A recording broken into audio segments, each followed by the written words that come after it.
Dan il-podcast joffri spazju fejn il-mistiedna jesprimu l-ħsieb personali b'mod liberu u responsabbli fuq suġġetti varji, mhux neċessarjament ikun hemm qbil mal-opinjonijiet tal-mistednin. Għalhekk nistiednu lill-udjenza sabiex tevalwa l-argument miġjub u bl-ebda mod ma jsir attakk personali fil-kummenti. Hija l-intenzjoni tal-produtturi li dan il-podcast ikun spazju fejn il-libertà tal-espressjoni tiġi dejjem imħarsa b'responsabbiltà u b'rispett sħiħ.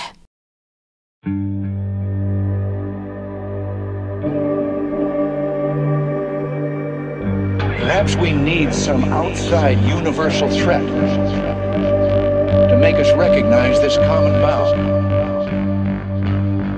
I occasionally think how quickly our differences worldwide would vanish if we were facing an alien threat from outside this world. Grazzi Rick, għal darbohra. 850,000 view fuq Facebook waħdu. Thank you, Sajan. U kien vera interessanti l-aħħar wieħed u kellna ħafna mistoqsijiet. Għandna event dal-waqt, question and answer, 26 ta' Jannar fi Kitchen Garden. Mela Rick illum. Mela, l-ewwel nett grazzi ħafna tal-istedina tagħkom u lil Mirko. Tajjeb. Grazzi wkoll il-viewers tagħkom għaliex qed ikun hemm views interessanti ħafna. Iwa kifet għaliex ħafna tisaqsuna qabel nibda d-diskussjoni għax imbagħad nintelef fid-diskussjoni u ninsa. Il-ġimgħa d-dieħla 26 January ikun il-ġimgħa. Sewwa fis-7 ta' flaxija ħaniltaqgħu Kitchen Gardens. U ħad tkun diskussjoni fuq dal li tkellimt fl-aħħar podcast li għamilt u dal li titkellem fuq illum. U kull min jiġi jista' jkun question and answer darba, mhux ħajkun tipo naqbad tema, imma ejja u saqsini li trid. Jena biex niddiskuti minix il-ġenju tal-lampada, ġifieri fejn ma nafx, ngħidlek ma nafx, qed tifhem. Kieku nitolbok xi boffarijiet. Tista' immaġina. Imma fejn ikun nista' nagħti t-tusens tiegħi intija. Qed tifhem. So dak għal min jixtieq jiġi ħajkun il-ġimgħa 26 ta' Jannar fis-7 Kitchen Gardens. Issa. Fuq l-aħħar podcast li tellajna. L-ewwel nett kellna kummenti sbieħ ħafna fuq dak li semmejna. Kien hemm min ukoll moġbux il-lingwaġġ li użajt f'ċertu terminoloġiji u minn dak l-aspett minn offenda ruħu niskuża ruħi miegħu għaliex imhux l-interess tiegħi li biex iwassal messaġġ jewek indejqlak li jkun. Ovvjament ma tistax toġob il-kulħadd. Allura minn hawnhekk tipo minn b'xi mod ħassu offis jew kien klim eżaġerat vulgari ngħidlu sorry. Issa. L-iktar ovvjament biċċa tinteressom il-Maltin hija l-politika. L-inqas ħaġa tinteressa lili, imma l-iktar ħaġa li tinteressa il-Maltin apparently. U kellna rixmata ta' domandi. U ħanibdew biċċa. Sewa. Illum ħanixtieq nitkellem kieku fuq politics u demokrazija jiena personali x'naħseb u kif nifhimha. U naf li m'għandux jaqsam xejn ma' dan it-topic, nixtieq nitkellem ukoll naqaf fuq near death experiences. Għax minn riċerki li ħarġu dal-aħħar u psikjatri u neurobehavioral psychiatrist għandna informazzjoni vera sbieħ. Tajjeb, fidejk Sajan. Mela Rick, il-politika u Malta. Kif kulħadd ikollu partit li mitwelit jaqraw moħħ biex isegwi dak il-partit u jibqa' imwaħħel ma' dak il-partit. Waħda mill-problemi li hawn naħseb. Mela, ħaniprofa nkun konċis mill-ewwel ħalli ma ntawallekx ħafna fuq għall-biċċa tax-xogħol. L-ewwel nett il-problema fid-dinja kollha di mhux f'Malta biss hija il-mindset ta' bniedem. Ġifieri, meta bniedem jgħid jiena laburist jew jiena nazzjonalist, litteralment joħodha genetically l-affari. Ġifieri litteralment da mu ma jgħidx jien Malti l-ewwel, imma jgħid jien laburist jew jien nazzjonalist. Jew whatever ma li ma partit jew f'dal każ anke reliġjon x'ikun iħaddan.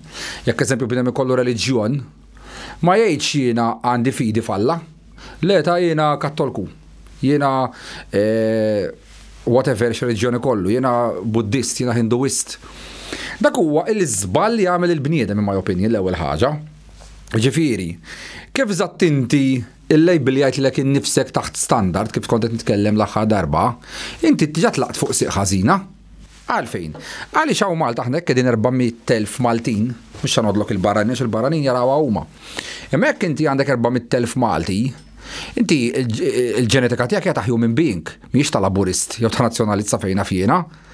U mbagħad kien hemm xi erba' marra naħseb l-oraklu ta' Delfi jiena.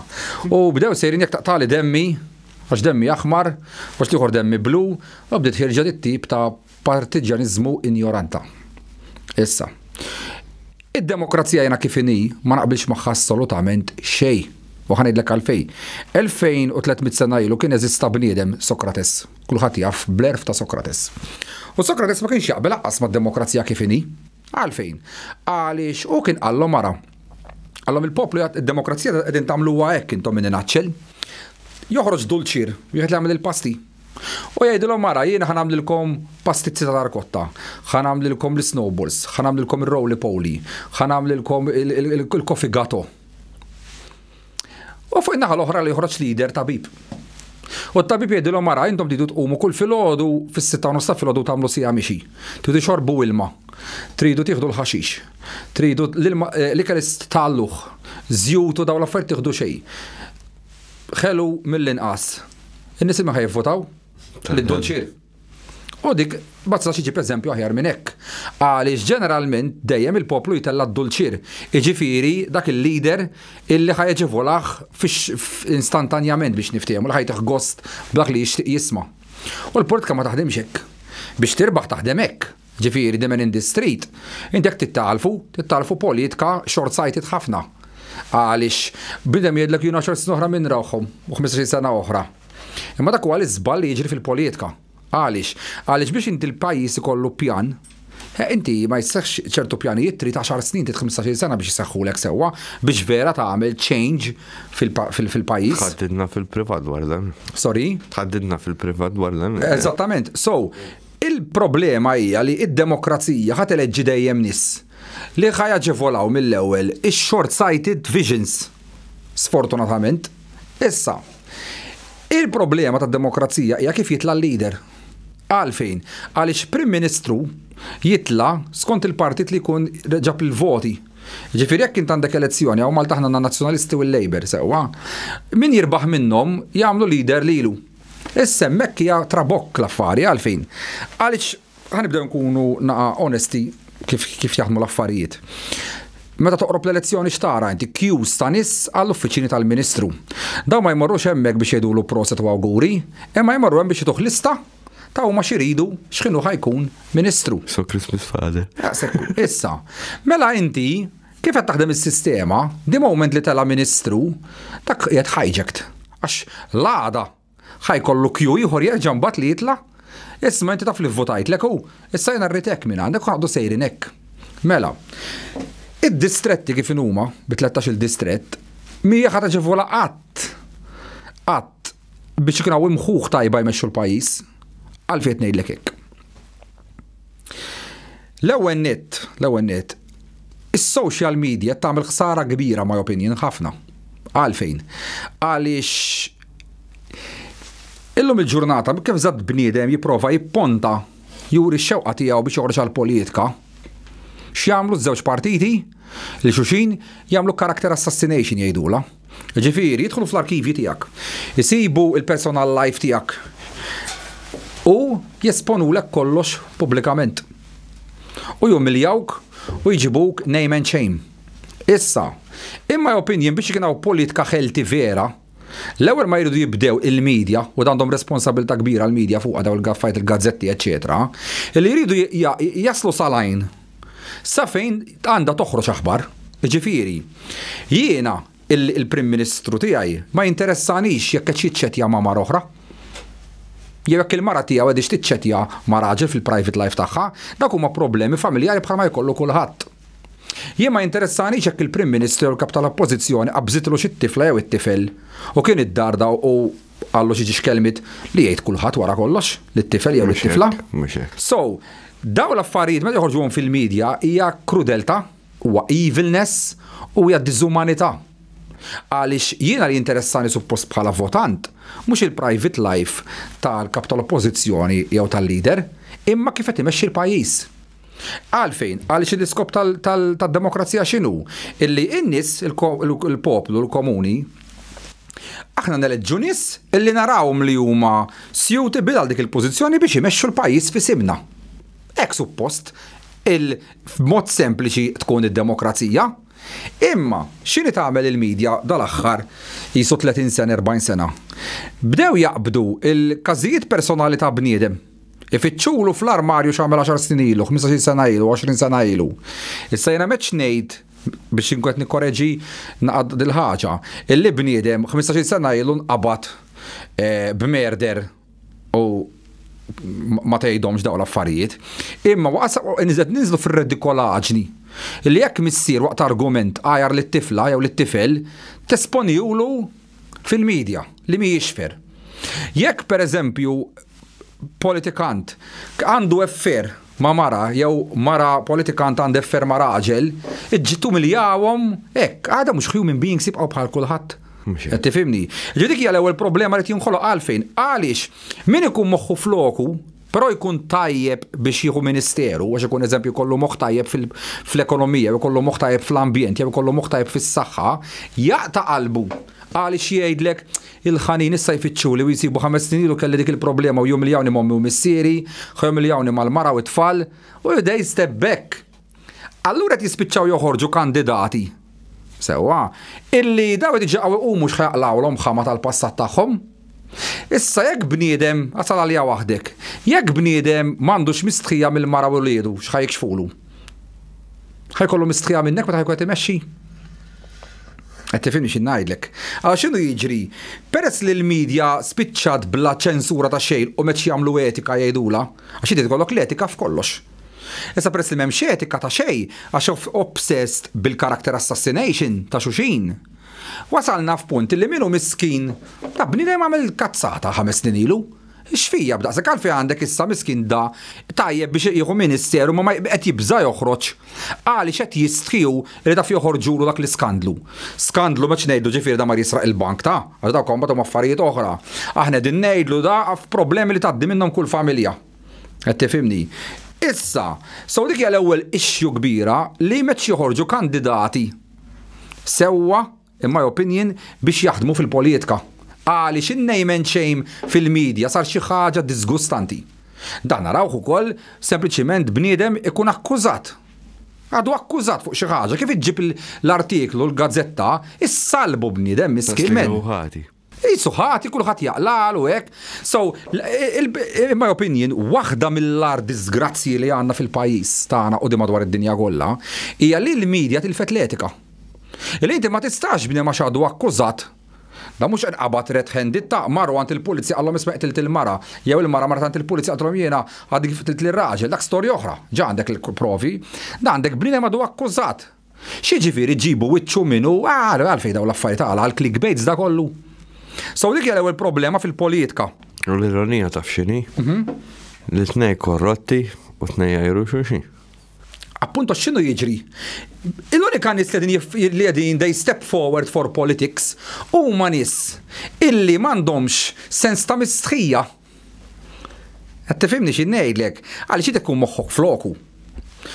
Inti tgħid jiena x'afi ħanidħol f'dal-inkwit kollu jaqlaw li il-private life tiegħi x'għamilt. Ħajfottuli kollox ma f'għamilti. Għalak li jkun joqgħod pass lura. Issa meta bniedem jiġi qawwi minn da kollu, mela allura awtomatikament da sewwa. Dejjek da għażandu dik it-tip ta' xejn ta' mistħija minn familtu jew minn nies qrib tiegħu li ħajumiljawh, ma naħseb kemm ħajkollu sense of shame għada pidadek da ħajkun qed ifotti fil-parlament jew whatever x'ministeru jkollu minn nies għax ħajduru int korrott jew whatsoever. Qed tifhem kif taħdem l-equation, mela l-ewwel biċċa li għandha tiġi in my opinion ikkoreġuta hija l-etika tal-medja fejn tieqaf. Ma nistgħux nibqgħu għaddejjin ġo pajjiż fejn il-medja toħroġ lok artikli ġeneralment għasgħan verifikazzjoni, l-affarijiet jiġu twisted minn kif ikunu, eċetera, eċetera. Dak huwa l-ikbar żball in my opinion li qed isir biex joħorġu vera nies kandidati u imħuħ tajba l-politika. Issa, leader tal-pajjiż ta' Malta, mbagħad aħna żgħar, di li ħanejt tista' sseħħ. Mela, jekk int ħadpoġġi Prim Ministru min-naħa tal-Labor jew tan-Nazzjonalisti, dak qiegħed hijacked ukoll. Għalfejn? Għaliex inti jekk inti tlajt ħajġu n-nies, ħajġu l-ministri għandek, ħajġi l-kabinet kollu għandek isma' Riki, għamlina għadha l-pjaċir, għax daka fimni tagħna 30,000 għal-partit, u li jħor isma' 100 vot, u l-Prim Ministru jispiċċa joqgħod il-ġullar tal-pjaċiri. Mela xirid isir. Il-leader biex ħajmexxi l-Malta, għax il-leader huwa Malti mhux Laburisti jew Nazzjonalist, il-leader għandu jkun Malti tal-Maltin kollha biex dal-pajjiż xi darba jingħaqad. Issa, mela, meta inti bdem imur jivvota, il-leadership m'għandix tiġi skont id-distretti, għax id-distretti jikkastigaw il-dawn l-individwi tajbin. Ħalli xed ngħidlek, kien jgħidu jkun hemm bniedem. Illi da jkun maħbub kemm min-Nazzjonalisti u kemm mill-Laburisti. Kun maħbub għaliex jgħidu isma' dak vera bniedem tal-affari tiegħu ikollna ntuħ il-fiduċja għandu ilu għax jidher u by experience għandu esperjenza biżżejjed illi jimxi rettu ġust. U jekk jiena nivvotalu biex imexxi l-pajjiż, mhux biex intellaw bħala l-partit li rappreżentani. Issa x'jiġri? Naċċer kif tiġri għall-elezzjoni sa tal-Ewropa biex niftiehmu. Mela, il-leader għandu jitla bil-maġġoranza tal-Maltin, mhux tal-partit. Għalfejn, għaliex dil-gżira li ħajmexxi l-leader, ħajmexxija l-Maltin kollha. Mhux għal section ta' nies li huma Laburisti jew section ta' nies li huma Nazzjonalisti. Issa tgħidli kif isseħħ hekk. Billi meta tmur fuq il-belit tal-karti, għal-leader jikkontestaw eżempju jara l-Partit Laburista għal min irid imexxi għal-leadership, jara l-Partit Nazzjonalista min jixtieq imexxi għal-leadership. Il-kandidati l-oħra li ħorġu indipendenti ikunu wkoll fuq dak il-belit mal-leaders għaliex jistgħu iġib voti u mid-distrett imma ma jkunx leaderek. Imma min iġib l-iktar voti għal-leadership u jkun il-Prim Ministru tal-pajjiż. Għaliex il-Maltin dak il-bniedem ikunu riedu. Issa, ek tevita wkoll inti ħafna corruption għalfejn. Għaliex hekk jitlab bniedem li huwa indipendenti ma telax mill-Labor jew min-Nazzjonalisti, mela da awtomatikament ħajservi jisu l-Prim Ministru ta' watchdog fuqhom. Qed tifhem? Kif? Naħseb xorta jkun hemm xi tip ta' korruzzjoni. Isma' Malta l-problema mhix il-korruzzjoni, il-problema ta' Malta hija li tanti żgħira kulħadd jaf il-kulħadd. Tifhem, allura l-corruption tiġi awtomatika, xiġifieri. Ejja ngħidu jiena, ħalli ma nġib eżempju fuq ħadd, ħalli ma jieħu għalih. Jiena nkun Prim Ministru. U nrid nimxi ġust. Issa u nitħammu niekol is-siplax ġew restorant jien, taħseb l-ħanut ħajżhom lill-flus. Jekk tħalt nixxi l-ħwejjeġ. U rawni, taħseb ħajżhommu lill-flus tal-ħanut. Kull fejn ħammur jiena kulħadd ħajġi volani il-Prim Ministru. Qed tifhimni xi ngħidlek. Issa. Mafja bil-pulit. Mhux mafja bil-pulit, le. Hija awtomatika. Inti jekk iġi l-Prim Ministru hawn. Ejja mhux hekk, ma fis-sens. Ħażhomlu l-flus. Isu kif ħaqbad ngħidlek, isu minnek innifsek tgħidlu mur ħallija x'inti il-Prim Ministru. Darba ġifieri ġa inti tkun qiegħed prone għal ċertu benefiċċji, aħseb wara fejn jidħlu deals kbar mbagħad fuq il-mejda behind closed doors fejn jinvolvu tenders ta' 5 miljuni, jinvolvu tenders ta' 50 miljun ta' 100 miljun. Iċ-ċank kemm ħad tkun ikbar. Minn restorant ħadd tikla b'xejn, ifhimni. Tal-ħwejjeġ ħadd tibdilha b'xejn. Minn tender ħadd ikun affarijiet oħra. Qed tifhimni. Issa, mela allura biex inti tibda at least tibda issolvi naqadaw l-issues, il-leader ta' nazzjon ma mhuwiex Laburist, jew mhuwiex Nazzjonalisti, huwa Malti. Għax aħna Maltin, men. Inti Laburist demmek.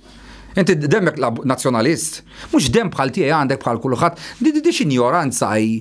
Tiġi tgħid li inti Laburist u jiena Nazzjonalist. All right, meta jkun din jagħtu issa dalwaqt tibdew il-masrelis u hekk, l-ideoloġiji bejniethom tifhimha, il-Partit Laburista joħroġ bil-manifest tiegħu u l-Partit Nazzjonalista joħroġ bil-manifest tiegħu. Imma aħna nibqgħu Maltin u dal-kunċett naħħewulna minn ġomuħna lilna. Inti ma tgħidx jien Malti, inti tgħid jien Laburist, inti tgħid jien Nazzjonalist huwa ħażin ħafna. Ħafna ħażin għaliex u hemmhekk iridu tirraġuna. Għaliex kif kont semmejt fil-podcast ta' qabel il-famuż bandiera standard. Imma għalġit tad-demokrazija u għalġit vera ta' Malta, min imexxi jrid ikun Malti. Mhux Laburist u Nazzjonalist irid ikun Malti. Ma dik fuq il-leadership. Sewwa? Sorry, kont tistaqsini xi ħaġa? Le, kont ħanejlek fuq l-istess biċċa xogħol, ġifieri fuq di ikun hemm xi ideat ukoll ġodda ta' nies inġiniera, xjenzati, u tipo jiskartawhom. Ħanejlek, dikont ħana sal-tini problema taħħa. Il-tini problema hija illi jienet li d-demokrazija l-iskop taħħa huwa biex il-kabinet ikun qed jirrappreżenta n-nissa triq. Però mhijiex vera. Mela n-nissa triq saru kollha avukati. In-nissa triq huma avukati kollha. Għax il-Parlament jekk hemm 70 membru, naħseb 55 minnhom jew 60 huma avukati. Issa avukat x'inhu xogħlu, għajdi x'inhu xogħlu avukat, to advocate a case. Ġifieri jista' jkollok tort. Inti bħala klient, ġifieri inti tista' tkun pedofile, imma l-avukat tiegħek għax inti qed tħallsu. Fil-qorti da jipprova joħroġlok każ biex inti ma teħilx tevadi l-ġustizzja prattikament.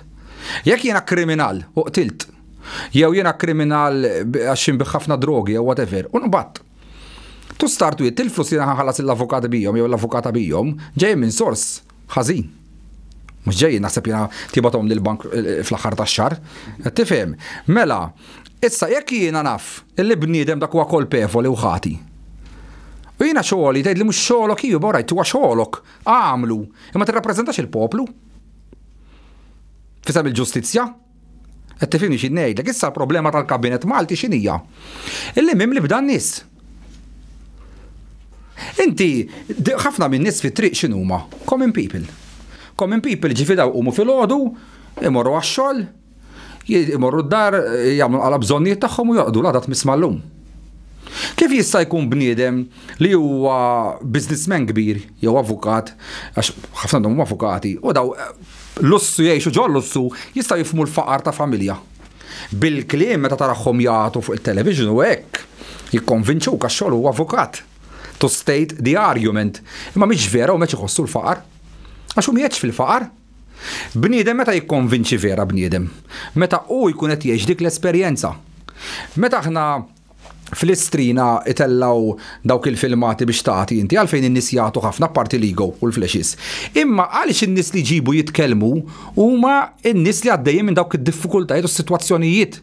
Allura x'in tarhom lilhom int ħad issimpatizza magħhom għalfejn qed tifhem il-pain tagħhom biex jitkellmu first hand experience. F'dawn l-aspetti ma nistax nifhem kif dawn is-70 membri parlamentari li kollha l-grazzja tal-Alla m'għandi xejn kontrihom jalla jkollhom iktar flus għax jeċċaw biex niskredita l-ħadd minnhom, imma ma nistax nifhem kif daw jistgħu jirrappreżentaw il-poplu meta l-poplu mhumiex jgħixu f'dawk it-tip ta' lussu u f'dawk it-tip ta' benefiċċji li għandhom huma. Mela hemm xi ħaġa ħażin, hemm gap bejn the man in the street u min qed jirrappreżentah. U il-problema tiġi meta jibdew biex jiġu biex jingħataw il-ministeri terġgħu hekk għalfejn. Għaliex il-Ministru li jkun tela, again, qiegħed hijacked bin-nies li tellawh. Mela dawn huma ħin kollu, kif id-demokrazija, ħin kollu qiegħda tonsoba lilha nfisha. Inti ttellani, però inti tittini hekk lura. U sejrin hekk ċirku vizzjuż. Jien naħseb ma nafx ta' kieku ikun hemm fondi allokati fuq il-ġixnaħa tal-oppożizzjoni li jkun hemm fil-gvern u jinqataw l-sponsors. Naħseb l-ewwel ħaġa ma tiġi proċess xejn aħjar. Qed naqbel miegħek. Ħanejtek ħaġa kont qed nara il-paga tal-Prim Ministru, jekk m'iniex sejjer żball il-paga tal-Prim Ministru hija 60,000 fis-sena. 60,000 euro fis-sena. Konsulent bniedem mbagħad jagħmlu konsulent l-Ermol tal-Freeport whatever fejn. Konsulent ikollu 100,000 fis-sena Alla jbierek. Titkom miġnu tmur Prim Ministru, tmur konsulent f'dak il-każ. Ġifieri ġa ma tagħmilx sens l-affari. Ġifieri inti għalfejn għandek tidħol Ministru jew Prim Ministru meta konsulent għandu pag iktar minnek fl-istess pajjiż tiegħek. Bla ma toqgħod tieħu dak il-ħess dak it-tajr kollu, dak l-exposure kollu għal wiċċek. Mela ġa hemmhekk turik illi kwalkosa non va. Qualcosa non va, minn ħajmur jagħmel ix-xogħol ta' Prim Ministru jew ta' Ministru għal 60,000 euro fis-sena meta konsulent għandu 90,000, għandu 100,000, għandu 150,000 fis-sena. Tkun ċibit tikka jekk vera ħadd muralek, jekk vera m'għandek xi Malta l-qalbek, tkun ċibit tikka mbagħad. Issa, mela allura biex dil problema tissolva, il-ministri li għandhom il-kandidati li ħajoħorġu fuq il-belit, dawk ma jistax ikollhom x'jaqsmu mal-popolin, inkellek ħanibqgħu bir-rikkatti tal-pjaċiri, ħanibqgħu hijacked kull darba. Mela x'irid isir? Bħalma l-lider għandu jintgħażel Malti għal Maltin. Sewwa.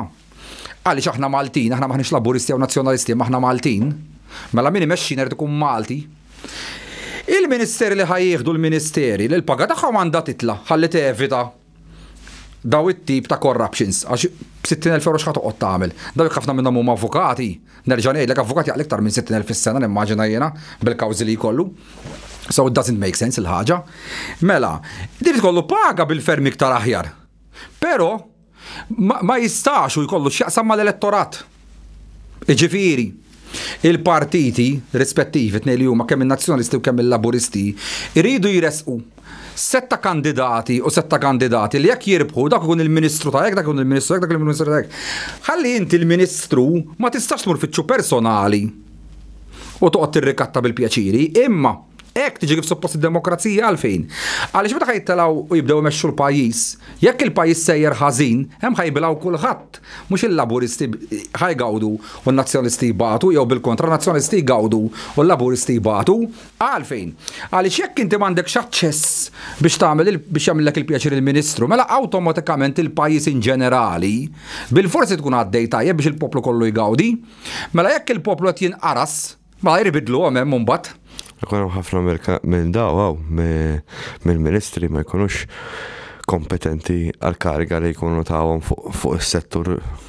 Again, nerġa' ngħidlek jien ma nistax nifhem kif bniedem. Bħal tal-infrastruttura.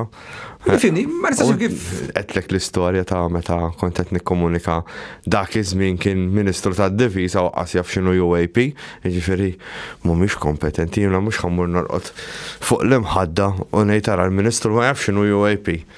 Għanna l-armata jisek għandek insurance, third part fire and theft, third part biss. U kien inkompetenti għalija. Il-problema xinija, biex nkun naqbes naqal politikant, Malta żgħira ħafna wkoll ġifieri, m'għandniex riżorsi biex ikun armata kif għandha l-Istati Uniti. Ma fuq daqs dawk miljuni f'ċuċati f'xi kunċert. Il-problema li nara jien hija di, il-demokrazija kif inhi kif jiġi elett ix-xogħol hija hijacked minn nfisha. Hija hijacked. Għax inti di moment li inti l-Ministru jitlab bażi kemm inti ħadd ivvotali. Mux għafli ħaqdu nħokku dar xuxin, ħalli marruż il-kelma ninxtraw. Ninxtraw xie ġifiri mbaħt, dak indaħlu tal-post fil-gvern li juħor namillu pjaċir, u sejrinek pjaċir hokk il-pjaċir. U din hija marda. Illi maħat s-solva għat, jek ma timbid, jek ma s-sejn il-design, kif jiġu eletti leaders u ministri. Jek mux ħat imbidel dik, Malta kemm ħajġu partiti wara d-diskussjoni, kollu ta' xej. Għaliex inti, dimen in the street, mhux veri jirrappreżentawk fil-kabinett, għaliex ħafna minn nies huma nies komuni. Fejn jiena ma narax bdiewa, għaċċar barajt bidwi inti imexxi id-Dipartiment tal-Agrikoltura u s-sajt. Kun naħseb immorru ħafna ferm aħjar. Avukati nar, imma l-bidwi jaf x'inhu vera l-problemi li qed jaffaċċja ruħu fil-bidja. U s-sajjiet. Ma naraw xjenzat fil-Ministru tal-Enerġija. Għaxi darba rajt xjenzat inti, xjenzat onest. Tajjeb, illi da qiegħed jagħti hu it-2 cents tiegħu dwar kif nistgħu nagħmlu l-enerġija aħjar? Kien hemm inġinier x'ismu? Marco Cremona kellu idea biex ma naħlux qatra ilma u xejn użawha. Tifhimx ngħidlek.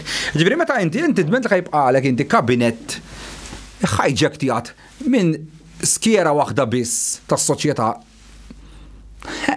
Fejn taħseb li ħajasal ħajinbidel b'daqshekk, ma jinbidel qatt xejn. Issa, il-problema mbagħad ukoll iġibuha wkoll il-popolin, għax il-poplu sfortunatament ukoll nuża il-kelma huwa ignorant. Għalfejn? Għaliex iktar kemm isawtuhom, iktar jorgażmaw. Iktar kemm isawtuhom, iktar jorgażmaw. Jien nintaqa' man-nies igergru kuljum. Jiġifieri kuljum nintaqa' man-nies għax jiena xogħli naqsam il-ħobs u naqdi n-nies il-ħobs fil-forn. Igergru n-nies men. Fl-aħħar mill-aħħar xorta lilhom ħajvvotaw. Imma il-biċċa dek kif semmejtlek tiġabx minn qasameri, il-problemi dawwan illi dak li jkun meta jiġi biex joħroġ jekk ikun bniem ġenwin, jiġi jgħid isma' minn dal-pajjiż ma nixtieq naraħ sejjer hekk istra. ħan niprofa nagħti t-tusensi, ħan niprofa noħroġ għall-politika. X'kien jiġib quddiem għajnejh il-medja minn xi ħadd bil-character assassination, ħew il-step back immediately. Jgħidlek jiena wara kollox għalfejn għandi mmur noqgħod nikxefa għajni u jumiljawni ma' Malta kollha biex dak kollu mmur nagħmel il-ġid lill-pajjiż li wara kollox qas ħajafu lin-nies. Allura kull darba in-nies li vera forsi se jkunu ġenwini, ħabba x-xejn ma joħorġux.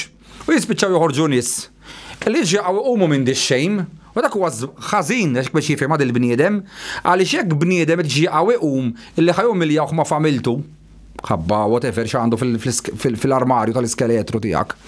Naħseb par kemm ħajistħida mill-poplu li ma jafhomx ġiqgħu jqum minnhom. Kien sib sponsor noħroġ. Issa, il-biċċa edek, ma dik l-ewwel problema għadna, it-tieni waħda hija il-leader. Il-leader ma jistax ikun qatt iffurmat minn partit. Irid ikun Malti u kemm jista' jkun indipendenti mill-partiti. Issarħilu li biex nimxu fer. Jekk inti fil-bellit tal-leadership għandek 5, għandek eżempju, wieħed tal-Labor, wieħed tan-Nazzjonalisti u 3 indipendenti. U tal-Labor kaxkarhom, right by right għandu jkunu leader għax il-poplu Malti b'maġġoranza tjażel għal-leader. Imma jekk inti il-poplu Malti għażel bħala Prim Ministru bniedem li huwa indipendenti, dak huwa għandu jmexxi. Issa, il-ministri meta ħajjaħdu kariga, le ma jistgħux ikollhom uffiċini biex jaraw in-nies u dawn l-affarijiet kif tista' hija ħaġa loġika. Jien naħseb anki chief of staff ikun key player. Iju, asma nekħat tibqa xejjerek, un bad ma spiċċaw tagħmel xejn. Nispiċċaw mbagħad f'dittatorjat issa, għalmenu chief of staff l-isfel ħallihom. Dik għandha tiġi mbagħad responsabilità tal-Ministru li jekk jinqabad ifotti joħroġ b'xi skandlu chief of staff tiegħu jew in-nies taħtu, dak jrid tajjarhom lem, jekk ma jagħmilx hekk. In-nies tajru l-Ministru lem mbagħad. Tifhem? Issa, ġifieri meta bniedem jgħid kif ħassolvi problemi mela m'hawnx kif issolvi problemi dat nagħti ġast naqa' fuq ta'. Ġifieri meta noqgħod nagħmel brainstorming biex nagħmilha kemm jista' jkun bulletproof l-affari. Issa il-kabinett ma jistax ikun iffurmat minn maġġor parti jew avukati, jrid ikun hemm ċertu fejn tidħol il-ġustizzja u dawn l-affarijiet avukatura. Imma il-pajjiż mhuwiex maħluq minn avukati, biss irid ikun hemm minn kull settur jirrappreżenta l-poplu. Qed tifhimni, eżempju fejn qegħdin in-nies illi daw ma jinteressaħħomx daqshekk mill-ekonomija. Ma jinteressaħħomx daqshekk minn li Malta tkun l-ewwel f'kollox. Imma jinteressaħħom li jkollhom pajjiż tranquill. Dak ma jirrappreżenthom. Dawk hemm 100,000 hekk żgur. Dawn ma jridux jivvutaw daw il-100,000 huma nies xi jirraġunaw hekk. L-ekonomija hija importanti. Għaliex hawn Malta ngħidu x'ngħidu aħna naħseb wieħed mill-ftit pajjiżi fid-dinja li tmur l-isptar ssibu b'xejn. Ġifieri min joqgħod jgħid li l-gvern jagħmel kollox ħażin. Huwa meċċiex ġo dinja. Għaliex li hawn Malta tmur dawk iċ-check-ups kollha, dawk it-tip ta' operazzjonijiet kollha free. Daka niżillu l-kappell il-gvern ikun min ikun ġifieri. Li għandna dak is-servizz ta' healthcare. Imma il-bużilli mbagħad jibda jsir. Sewa meta nidħlu fl-extreme ways. Fimt? U l-extreme kulħadd jaf li ma wasa imkien.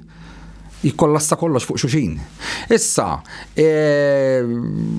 tgħid li in ġenerali x'taħseb fuq il-politika. In ġenerali jiena personalment meta nikkumpara Malta ma' pajjiżi oħra, għadin fl-istess żarbun tal-oħrajn. Jgħid tidħol korruzzjoni, min ħajjarna min? Il-Ġermaniżi, l-Amerikani, min ħajjarna bil-korruzzjoni? L-Italjani? Qed tifhimni. Issa, fuq proġetti bħalma kellna l-kas tal-isparijiet milux eżempju, da bħalhom madwar dinja s-sibħin kollu. Qed tifhem. Imma il-problema li qed nara f'dal pajjiż jiena huwa li hawn mit-telfruħ illi meċ isibu alternattiva. U hija ħasra li l-unika alternattiva li qed isibu hija li ma jivvotawx. Jena id-deċidejt li ma nivvotax, ħanvota li Xandru ġifieri, Xandru ħabib tiegħu naf li ħajjagħmel biċċa xogħol sew, oħreġ indipendenti, imma lejlu ħanti ġifieri tipo għax naf li nafu personali naf li meta jieħu biċċa xogħol jieħodha bis-serjetà. Ara jiena fuq politika. Il-problema tal-politika hija li hawn Malti jieħdu personali n-nies. Ġifieri jiena jkolli nitkellem aktar open fejn jidħol il-Partit Nazzjonalista fejn jidħol il-Labor. Jikluni, jajruni, jibdew joffenduni, għasib s-għu jifmu xina ngħid imma għax ġo moħħom bdew pen ġuwa. Jekk per eżempju nagħmel 5 minuti nagħti l-opinjoni tiegħi fuq il-Labor. Li qed ngħid kontra l-gvern u għandi ħidin aġenda u bla bla. Jekk nagħmel 5 minuti nitkellem fuq l-oppożizzjoni, mel inti laburist u bla bla bla. So, hija ignoranza, l-problemi hija l-ignorant il-poplu. Ma mi ma jistax toħroġ għal-politika rik. Ħanidek ħaġa, jiena bniedem jaġobni kollox. U ħafna nies, ħafna, ħin kollu jinkoraġġuni biex noħroġ għal-politika. Issa jinbidem li laqat kont miżewweġ f'ħajt laqat kelli tfal, so m'għandix dak li rbit. Qed tifhem. Però għadni qatt ma konsidrajta noħroġ għall-politika, ħabba daw il-problemi qed insemmilek għalfejn. Immaġinak inti toħroġ fuq id-distrett tiegħek. Sewwa? X'ħad tagħmel? Titlejn u tiġi elett. X'ħad tagħmel? Trid tkun at least biex toħroġ għall-politika, trid tkun at least tim ta' 5 min nies. Għalfejn ħalli kulħadd at least daw il-5 tkunu 5 kandidati sura u onesti biex jitilgħu kulħadd minn kull distrett. Għalfejn għax hekk inti tella 4 siġġijiet għalla volja kull li żar partit, imma awtomatikament tiġi l-gvern. Insa d-distak li kien hawn dal-aħħar 10 snin għax dak kien fenomenu li s-soltu l-politika ma taħdimx hekk, imma xi darba l-politika terġa' toqrob fejn id-differenza tkun 3 siġġijiet, 4 siġġijiet, 5 siġġijiet. Mela jekk inti tellajt partit alla volja żgħir, imma għandu 4 siġġijiet, hemmhekk żiggi jagħmel li jrid il-gvern. Għala, għaliex kull darba li jrid jgħaddi mozzjoni, jrid il-vot tas-siġġijiet.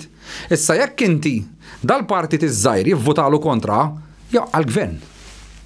Mela l-partit iż-żgħar iva għandhom importanza kbira ħafna, kif in speċjalment is-sitwazzjoni bħalissa u Malta. U hija ħasra li qegħdin ngħixu fi żmien fejn daqskemm huwa ideali bħalissa li jifforma t-tielet partit. Qatt fl-istorja kemm niftakarha jiena, għax bħalissa għandek 100,000 fil-li daw qed jgħidu isma' jiena la naħaw laqqas oħra ħadd ma jikkonvinċini. U x'inhu huma l-problemi li meċ jikkonvinċuhom in-nies? Hija waħda l-ikbar problema li għandu l-pajjiż bħalissa hija pjaga kbira enormi hija l-overpopulation. Dik met jindirizzaħħa l-ebda partit għax obsessed bl-ekonomija. Issa kien hawn partit, it-tielet partit. Għax l-ebda wieħed minn daw it-tnejn ma jrid jindirizza. U jiena raġuni tiegħi li pereżempju ma vvotajtx u minix beħsib din ivvota, għax met nara l-ebda partit li jrid jindirizzaħħa l-overpopulation.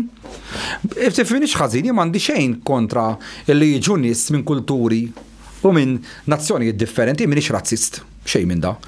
Iddejjaqni iwa kultura ignoranta, ġifirek ħajġibni da maw Malta bil-kultura tiegħu fimt hemmhekk korrett, minix ħanaqbel. Meta tkun kultura ekstrem qed ngħidlek ta' ġifieri, min qed jarani qed jifhimni x'jiena ngħid qed tifhem. Però ja kulħadd li vendlet li wara kollox jiena ngħid li Malti għax sinċertajt twilit taw. Ma jiena bniedem li ngħix ġod dinja, so jiena nħossni ċittadin tad-dinja wara kollox, qed tifhem. So m'għandi ebda possess stringi fuq dil-gżira ġasta x'twilit taw. Issa. So il-problem immeda illi t-tielet partit jista' jindirizzaħħa b'mod serju l-overpopulation u nemmen illi iwa iġib voti għaliex l-ikbar pjaga ta' nies li għandhom għalfejn ma rridux jivvotaw hija għax ma jistgħux jibqgħu jgħixu ġo pajjiż f'gat bin-nies. Inti Malta kull ma fija kamun 14 kilometru b'27 ta' mhux ċajta ġida jkun żu ġo l-Afrika. Malta issa qed tgħid żu safari, fejt morru safari, meta s-sifru. L-erja ta' Malti jisak mort safari ġo l-Afrika biex niftihom, jew iċ-Ċajna jew l-em. Issa immaġina aħna l-iktar pajjiż kważi dens law fid-dinja, no joke. Issa għalfejn daw il-100,000 jgħidulek isma' l-ekonomija importanti, all right, qed nifhmu li biex sptar jaħdem b'xejn il-flus. Qed nifhmu biex ikollok tal-linja b'xejn il-flus u daw l-affarijiet il-gvern ngħidlu proset. Għalhekk jien meta nibda nisma' qdru l-gvern bissu hekk naqbatu nagħlaqu nixxat jew ma nkellemmux għax tkun ignorant, ma tfaħħarx fejn jagħmel it-tajjeb. Qed tifhimni? Fejn jagħti eżempju s-servizzi b'xejn biex taqsam min-naħa l-oħra bil-vapuri, bix-shuttles. Ġifieri mela ma ħaqqux li tfaħħru fuq daw l-affarijiet għalfejn le.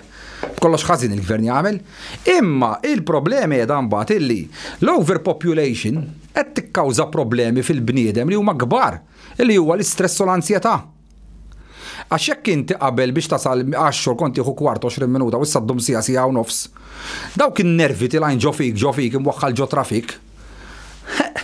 Anzi nbiddel il-Ministru Farrugia. Fimni, imma. Ġanni li dejtna niġi tard tal-podcast. Imma Malta ma nbidlix sfortunatament sa Malta baqa l-istess. L-ammont ta' karozzi kull jum jirreġistraw ruħhom baqa l-istess. Saw il-problema mhux ħadd inbidel bla il-Ministru, il-problema tista' tissolva ruħha biss jekk issir depopulation b'mod ta' pjan stabbli biex it-toroq jieħdu naqal nifs. Issa x'jiġri bniedem jasal id-dar. Ikun ilu miskin mela ilu ġurnata forsi bil-problemi tax-xogħol.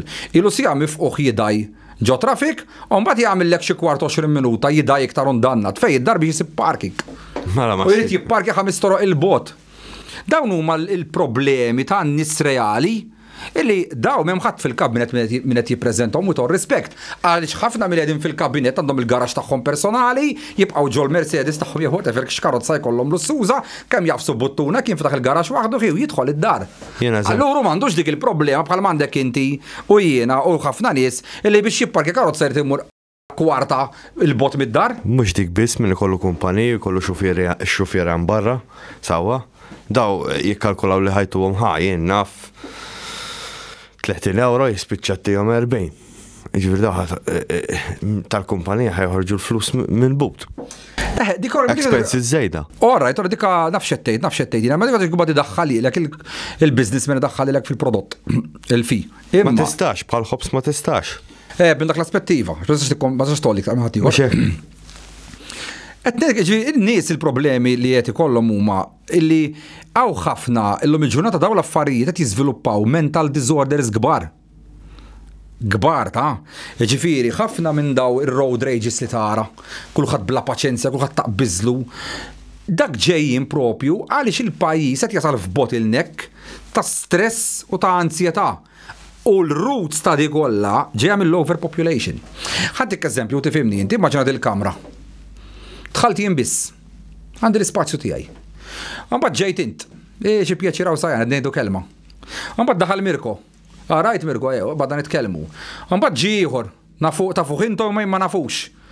U nibda ngħid f'qalbi konna din sewwa u tlieta ataħħi diskussjoni. Mbagħad jiġi ieħor li ħadd minna ma jafu. Mbagħad ġie sakemm bdejna nħokku ma' xulxin. X'ħan nagħmlu aħna? Ħaspiċċaw nagħtu bejnietna. Issa f'dil gżira ġranna l-istess, aħna konna 400,000. U f'temp 20 sena ġejna 800,000. Imma l-400,000 li żdiedu ma żdidux. Pass għax il-popolazzjoni ta' Malta bdiet tikber, imma badna 400,000 f'temp ta' 10 snin, jew 15 sena u ġibu ma' Malta. U l-iżballi hemm għalfejn. Għaliex inti ġara 3 changes fil-pajjiż. One illi nqaleb kollox digitali, di ma tantx isemmu one hija problema kbira. Illi nqaleb kollox digitali overnight. Issa tgħid li ħadu 5 snin, 7 snin. Imma l-moħħ tal-bniedem huwa fast ħafna dak iċ-change. Ġifieri, nies anzjani, jiena li għadni żgħir li drajt kollox immur biex tinqeda ma' counter. Tifhem, dir ħaġa tagħmel kollox online, sewwa ħafna nies dak qabadhom ħafna nervex isib ma jkunx jafu jużawh. Tgħid li issa ma jafux jużawh, li għamilha dik iċ-change mela le, ħalli l-generations il-ġodda jitalmu tevita l-kjujiet u kollox. Imma miskin min kien ilhom dorri 30 sena, 40 sena, 50 sena, titmur ma' counter u tispjega ruħek miegħu il-problema li għandek, u issa dik ma tistax tagħmilha, il-frustration dik hija kbira enormi fi bniedem, jien niftakar milux kelli każ jiena. Għaliex kelli water leakage. U l-konġini 1000 euro. U x'bdejt inċempel, bdew jgħidu li ibgħat email. Qedtilhom imma jaħassra dawn l-affarijiet mhumiex ta' email għax nirid nispjega nġiblek ir-ritratti u l-video hemmhekk ħanispjegalek x'ġara. Ibgħat email. Batt email? Qalu li wara li kkonsidrajna l-każ tiegħek m'intix intitolat. Qedtlhom inti kkonsidra l-każ tiegħi fuq l-email. Anyway, minn hawn minn hemm inżilt il-customer care. X'kien tkellimt magħhom indunaw li hija totalment differenti l-istorja u rranġajt.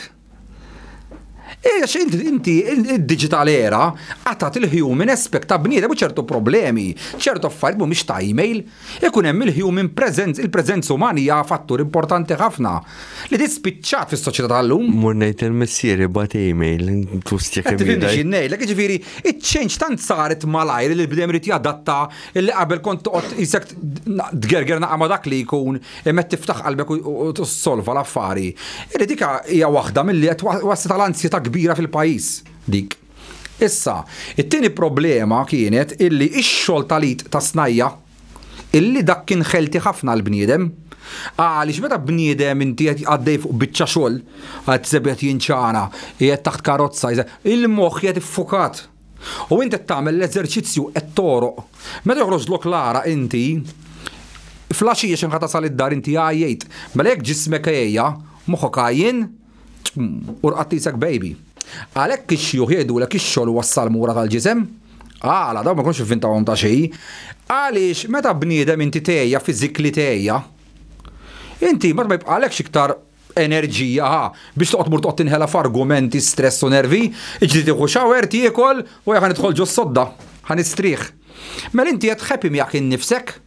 Il-problema ta' digital era li saret mill-ewwel ċumbum hekk u qabdu għalaqna kollox ta' snajja u jħanqilbu kollox bħan immodernizzaw pajjiż u immodernizzaw ruħna, illi fidli l-bniedem miskin id-DNA tiegħu genetically speaking qiegħed imdorri mod filgħodu jgħejja fiżikli jekk jitħabat. Filli f'daqqa waħda ċiċċibeqqiek sejrek quddiem kompjuter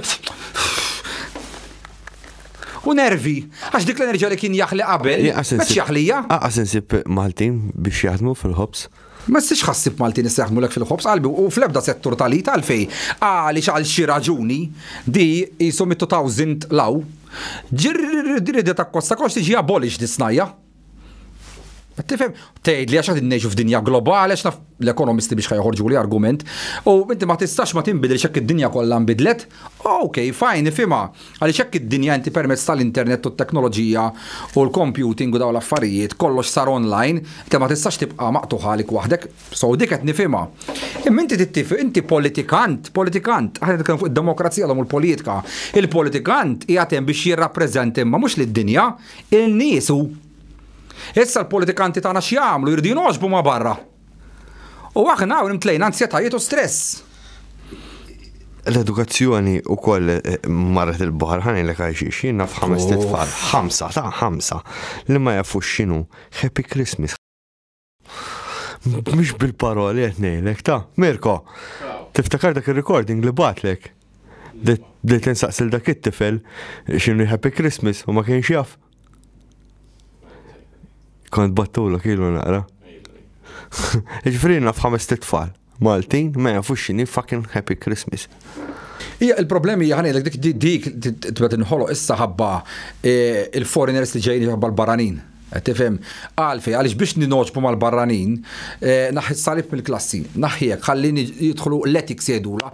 Issa fuq dik ngħidlek xi ħaġa, però biex daqshekk ħażina sal-aħħar. Issa, ħankompli lek fuq il-politika ħalli mbagħad nagħlaqlek fuqha. Il-problema hija illi d-digital era tant saret fast f'Malta, tifhem, illi imtlit ħafna ansjetajiet lin-nies. Ix-xogħol ta' snajja tant inqata' malajr illi dik ġabet illi dik l-enerġija li kien jaħli qabel raġel għax-xogħol dik tilifa. Issa. U mbagħad għandek l-aħħar problema illi hija l-overpopulation minn nfisha. Jiġifieri kif ġibtlek l-eżempju tal-kamra illi fejn qabel inti tgħid tara ħanaqta naqa' ħammur nimxi naqa' għall-kwit. Dik tlif tal-lum. X'abban hemm kien fejn tmur għall-kwit. Għattifim xie ngħidlek. Jekk bniedem jgħid isma' ħammur naqa' drive bil-karozza nixel ir-radio, noqgħod impejjeb sigaret mitti unsuq naqa' relaxek. Ma jistax jagħmel iktar. Ma tistax teħġitazzjoni tkun tpejjeb ukoll. Dawn huma in my opinion għal ħafna nies li qegħdin jaraw jistgħidu dawn huma l-problemi li għandek ġol pajjiż riki dak u l-erf kollu tiegħek. Mrim inti x'tinduna inti li n-nervi li għandek il-mara ma tistax tkellmek id-dar, it-tfal ma jistgħux jagħmlu naqas sorbju bikax qabżu ilek, jew ir-raġel ma jistax jagħmel ħoss għax tieklu l-mara, ġej propju minn dawn l-affarijiet jammontaw fuq xulxin. Dik li ma jifhimx il-bniem jara l-end results fortunatament. Ġifieri jara, u int kif sirt ma tistax tkellmek Madonna. Imma għalfejn il-bniedem sar ma tistax tkellmu, għala l-bniedem sar bla paċenzja, għala l-bniedem sar ma jissapporti imkien, għala l-bniedem irid kollox issa nkella ħanitlaq lem. Għaliex is-soċjetà f'temp ta' 20 sena, tant il-bniedem għaġġiet u bidlitlu kollox ta' taħt fuq. Illi ma kellux iż-żmien biżejjed biex jilħaq jassorbija dik iċ-change, qed tifhem, flok iċ-change saret pari passo ma kemm jista' jassorbi l-bniedem, l-ewwel ġibna change, u mbagħad il-bniedem irid jadatt issa għal dik iċ-change. Issa tgħid li l-evoluzzjoni mhux hekk taħdem, le, mhix vera, l-evoluzzjoni tieħu l-ħin tagħha. Tifhem, aħna qegħdin nevolvu bħalissa l-bnedmin, ġifiek tara l-bniedem ta' 100,000 sena oħra ma jkunx kif qed tara lili. Jekk tara l-bniedem ta' 100,000 sena ilu, mhuwiex kif qed nara lili. L-evoluzzjoni ssir u l-species tadatta change imma over and over and over of a lot of years. Mhux hekk instantly. Llum ġurnata jisna l-misu bniedem sejjer kif naqbad ngħidlek qabel li xkejjer kien jiġu ta' 80, jien ħaqthom tal-50 issa tal-25. kollox hekk. Issa ġara aktar. Jisu kollox kif naqbad ngħidlek. Bniedem inaqqas mill-tbatija li kienet ibbati, all right. Naqbel. Il-ħilox dik naqbelek, iżda fita tbatija Naqbel, all right, imma jisu jitazzen naqra. Jisu jitazzen naqra bniedem hekk għax jisu modux jiġi bżonn biex jerfaw affarijiet oħra. Ejwa, sfortunatament bil-forsi jitazzen. Qed tifhem għaliex hekk inti il-ġob tiegħek ta' kuljum qiegħed bil-qiegħda ċiċċibeq quddiem laptop. Il-muscles tiegħek ħajtażnu, il-movimenti tiegħek ħajtażnu, il-nervous system tiegħek ħajtażen, eċetera, eċetera, però ħatitlek l-ansjetà. Qed tifhem issa il-problema tal-lum hija li għandek mit-telf illi għandhom fiduċja fin-nazzjonalisti u laqas għandhom fiduċja fil-laburisti. U dik problema kbira illi mawx min qed jittekri dawk il-mit-telf. Għalhekk ketlek hija ħasra kbira li qegħdin ngħixu fi żmien ideali tant biex jifforma t-tielet partit. U dat tielet partit iva mhux ħajkun ta' xejn, ikollu saħħa daqs il-gvern. Għaliex hekk ikollu siġġijiet biżżejjed li kapaċi jwaqqgħu il-gvern ikollu jikkonsulta bil-fors mat-tielet partit x'inkella jwaqqaħħulu l-gvern. Imma di ma nafx għalli ma raġuni. Ħadd ma tagħti każa tat-tielet partit li hija fundamentali kif inhu żmien bħallu daqs kemm huwa ideali bħalissa żmien huwa qatt f'dal-pajjiż. Huwa importanti li jkollna għalfejn. Għaliex l-poplu li ma nistax nifhem kif l-oppożizzjoni wara 11 sena oppożizzjoni ma ggejnja xejn. Ġim ma nistax nifhem kif in-nies illi 12 sena ilu qalu smissa thank you għamiltu 25 sena ħanatu ċans il-gvern ġdid.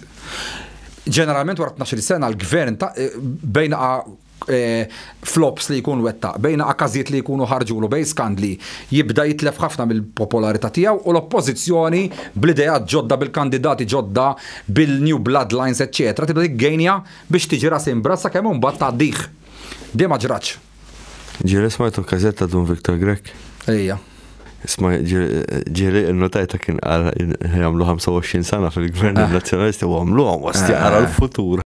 Ma fimni. Issa il-problemi daw illi in my opinion sewa. U di m'għandhom ħadd għalfejn offendi ruħu minn ħadd nazzjonalisti. Sewa. La inti għaddew 12 sena u ma ggejn jgħidx għaż-vot. Xi fisser dak? Ifisser li in-nies tiegħek inti mhux il-floater għalfej, għaliex biex partit jirbaħ elezzjoni irid ġiex affarijiet. L-ewwel irid il-nies tiegħu, in-nies propja tiegħu, illi jkunu supportive miegħu. U mbagħad irid l-switchers u hekk tirbaħ. Mela, biex il-Partit Nazzjonalista xi darba jasal ikun kompetittiv, għas ngħidlek jirbaħ ikun kompetittiv, l-ewwel ma jrid jiggejnja huwa il-grounds tiegħu, in-niesu. Issa, Jammel bakarat li jridu jinbidlu kol. ħamurru iktar fil-problema fl-origins għax nħobb nisimplifikom l-affarijiet. Ħalli ma għodux nippuntaw subaj li ħadd. Ħalli ħadd ma jieħu għali ħaxa u malta ħadd jisu bużżieqa. Mela. Jammel tajbin ta'. Imma sfortunatament jekk tgħid tissemmi l-ismiet inkella ma ħadd jiddefendi ismi. Allora ma nsemmi l-ħadd. Mela, jekk inti l-iktar weġġat tal-Parti Nazzjonalisti huwa għax iħossu sens ta' tradiment. Ġifieri li ġew traduti ħan nitkellmu l-lingwa ta' triq għaliex talbuh permess il-Ministru kif semmejt fil-bidu u ma tajolhomx għaliex kienu jaqdu biss 2 min-nies jew 3 min-nies qed tifhem. Mela, jekk inti kellek dak il-weġġat fil-partitari sewwa. U da wara 12 sena dom ma ġewx lura. Mela jfisser dawhom weġġajn. Issa. Ejja nissimplifikaw hekk inti qed f'relazzjoni ma' mara jew ma' raġel. U xi ħadd minnek tradik. Kif ħassolvija l-problema? L-ewwel ma trid tibda. L-ewwel ma trid tibda b'sori ġenwina. Minn hemm titlaq. Inti jekk kellek raġel li kien jafdak bajnek magħluqa, jew kellek mara kienet tafdak bajnejha magħluqa. U dik issirtilha tras tagħha għal xi raġuni whatever mhux bil-fors tradiment ġifieri rejjen, seta' kienu finanzi. Ġifieri inti minn għalik li l-mara tfaddal il-flus u konti qed tilagħbhom. Jew konti qed tonfoqhom kollha fil-ħobbi tiegħek eżempju, jew bil-kontra, inti minn għalik il-mara tiegħek qiegħda il-flus iġġemmagħhom jew kont nefqithom kollha ħwejjeġ jew kollha whatever. So, mela hekk inti kissirt it-trast ta' bniedem, l-ewwel ma trid tibda inti b'sori ġenwina, sempliċi l-affarijiet ma trid titlaq minn hemm. U sorry mhux il-ċertu nies u l-oħrajn le. Sorry l kulħadd, għax somehow kulħadd qiegħed imweġġa' la inti ma tiggejni għaż vot wieħed. Tifhimni, sinja li s-sori tiegħek jekk sissa qed sori mhix vera ma waslitx. Jew inkella ma kienx ġenwinament. X'in nismux boloħ. Mela mandu jitlaq. Sewa huwa minn sori ġenwina. Issa, it-tieni ħaġa x'inhi? It-tieni ħaġa trid turi inti illi bħala bniedem issa you are committed u li dak li żball għamilt qabel issa m'intix ħaġa tirrepetihom. Da dejjem bniedem bara jiena nħobb nissimplifikhom l-affarijiet. Dejjem isek għandek relazzjoni on a one-to-one base, li se tħaġ jaħdem partit mal-lider tiegħek taħdem l-affari. Ġifieri, jekk inti issa l-mara tiegħek ħafritlek, ġifieri aċċettat is-sori tiegħek jew raġel tiegħek aċċetta ħafrila lill-mara u qal okej nerġgħu nibdew mill-ġdid li kien li sar. Imma il-bniedem li jkun sofra dak it-tradiment irid jar issa li dal-bniedem he walks the talks. Ġifieri li dak li jista' tiwedu li sibak mhux se jerġa' jiġri u dawk l-affarijiet tallimna minnhom, dak issa jibda jarhom jingħaqdu, jimmaterjalizzaw ruhom. Ġifieri inti taħseb li l-Partit Nazzjonalista għadu biċ-ċans. Le, my opinion. Is-sori staħ tiegħu jew ma waslux. Jew qaluhom minn fomhom il-barra allura minnhom weġġa' meċċ jemnek? Qed tifhimni? Fiex ngħidlek. Ġifieri, inti ħantik eżempju, inti tista' tmur kollok argument mal-partner tiegħek u biex talqla ħadd tgħidilha iwa sori. Fimt? Qed tgħidha s-sori, imma m'intix tikkonvinċija. Tipo ħalqek okej, sori. M'intix turi. Imma mbagħad tistennija tiġi mix-xogħol. Issibek tgħid isma' poġġi bil-qiegħda ħankellmek. Ara, hemmhekk vera għandek raġun. Għazaqta, kieku kont flokok, kont naħseb bħalek, għandek kull dritt li tarani jekk u nifmek jekk li ma tixkellimni iżjed, fidejk. Li nista' nitolbok jiena minn naħa tiegħi. Sewwa, tini ċans, erġa', kulħadd jiżbalja, jekk fisem li mħabba li kennem ta' bejnietna u dak kollu li kellna flimkien, tini ċans ieħor. Żbaljajt. Kulħadd jiżbalja, forsi llum jgħadha tkun inti u ta' forsi tkun inti li tixtieq li naħfirlek. Titkellem l ħaġa titkellem hekk ma' nies b'mod uman. Mhux jisekru, sorry tagħta li għamilkom, ma irid jerġa' jiġi, x'mek ħadd ikkonvinċi xi ħadd. Il-bniedem irid iħossok, il-bniedem aħna bnedmin, men. Jekk inti m'intix ħadd ikkomunika ta' bniedem u l-bniedem jifhem illi jisma' da naħseb li vera ta' realizza kemm weġġaw nies. Tifhem? Sew l-ewwel ma trid titlaq minn hemm. Issa, it-tieni ħaġija, issa jrid ikollok inti l-filosofija tiegħek x'ġara llum. Ma għandhomx filosofi. Inti partit, it will thrive dejjem. Meta jkollok filosofi fil-partit b'saħħithom minn moħħhom ħafna. Ġifieri li kapaċi huma jgħidulek ismara.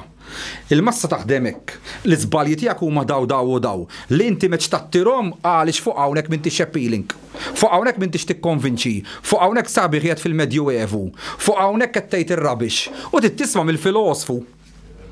Għax il-filosfu għandu l-ħsib ġo moħħu inti u mbagħad ipoġġu kemmek fuq quddiem speaker u bħal pappagall tirrepeti. Il-filosofi qed insemmilek jiena meta kellhom filosofi tajbin, kienu filosofi għax huma kienu ħassieba di natura, ma kellux għalfejn imur jieħu kors l-Università ta' Malta. Plato, Sokrates. Għax moħħu kien ta' filosfu ġa, kien ħassib. Kien jirrifletti, kien joħroġ bl-idejat, kien joħroġ bisma' hemm bżonn niewa tagħmel rixa fil-ġdid u hekk mhux kollox rixa fil-istat kemm naqbad minn da poġġejtu u ieħor poġġejtu billi biddilti sak għandek logħba ċess inti bqajt bl-istess players. Imma da għamiltu hawn issa ieħor għamiltu hemm. Parla ta' kellna dawk tas-sabateo hemm. Kollok xi wieħed ma jixxutjax tajjeb. Ġifieri biex ħadd ikkonvinċi n-nies. Ballun tajjeb. Issa għandek ħaġa oħra hekk inti għandek nies.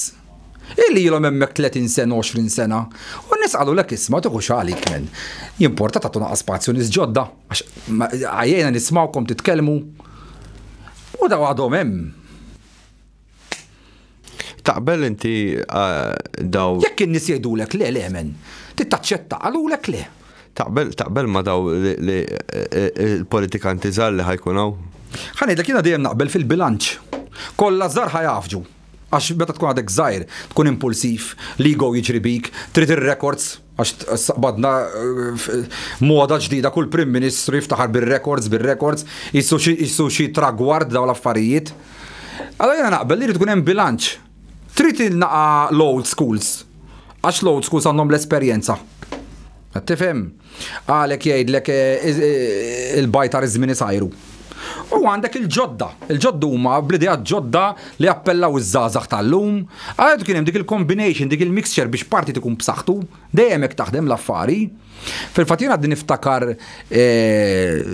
meta kien hemm Joseph Muscat fit-2008. Apparti li huwa oratur kbir kif jitkellem, tieħu kamon taqbel jew ma taqbilx miegħu, ġast tieħu pjaċir tismgħu jitkellem. Edwa kifini.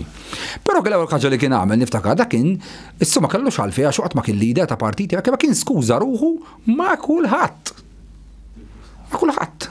Ma għadx jgħid isma' għax dak inti fil-verdi ma naqbilx magħkom ta' ma' kulħadd. Għax inti fil-politika għandek bżonn lil kulħadd. Aħseb wara għandek partiti li għadu meċ xiggejnja suċċess u popolarità, aktar għandek bżonn lil kulħadd. Fimt? Ma tistax tibqa' sejra dak 12 sena ilu taf x'qal, u għax ieħor taf x'għamel, so what? Inti mal-mara tiegħek 12 sena ilu x'għettila qalbi jaf kemm iġġilittu. Imma għadda. Ma tfal tiegħek jaf x'għedt 12 sena ilu, inti għax tagħmel għadkom ma titkellmux minn dak iż-żmillaw. Mhux kamon, mhux normali l-argumenti. Issa xi raġuni ħabba l-ego. Bniedem daw l-affarijiet irid jibqa' ħin kollu għaddew 10 snin, 12 sena irid jibqa' għax hekk, għodu sejrin hekk. Jien ngħidlek. M'intix ħadd irbaħ hekk. Ġifieri daw li ħajtelaw l-qudiem, jekk ma jkollhomx guidance kif qed tgħid inti biex ħaj.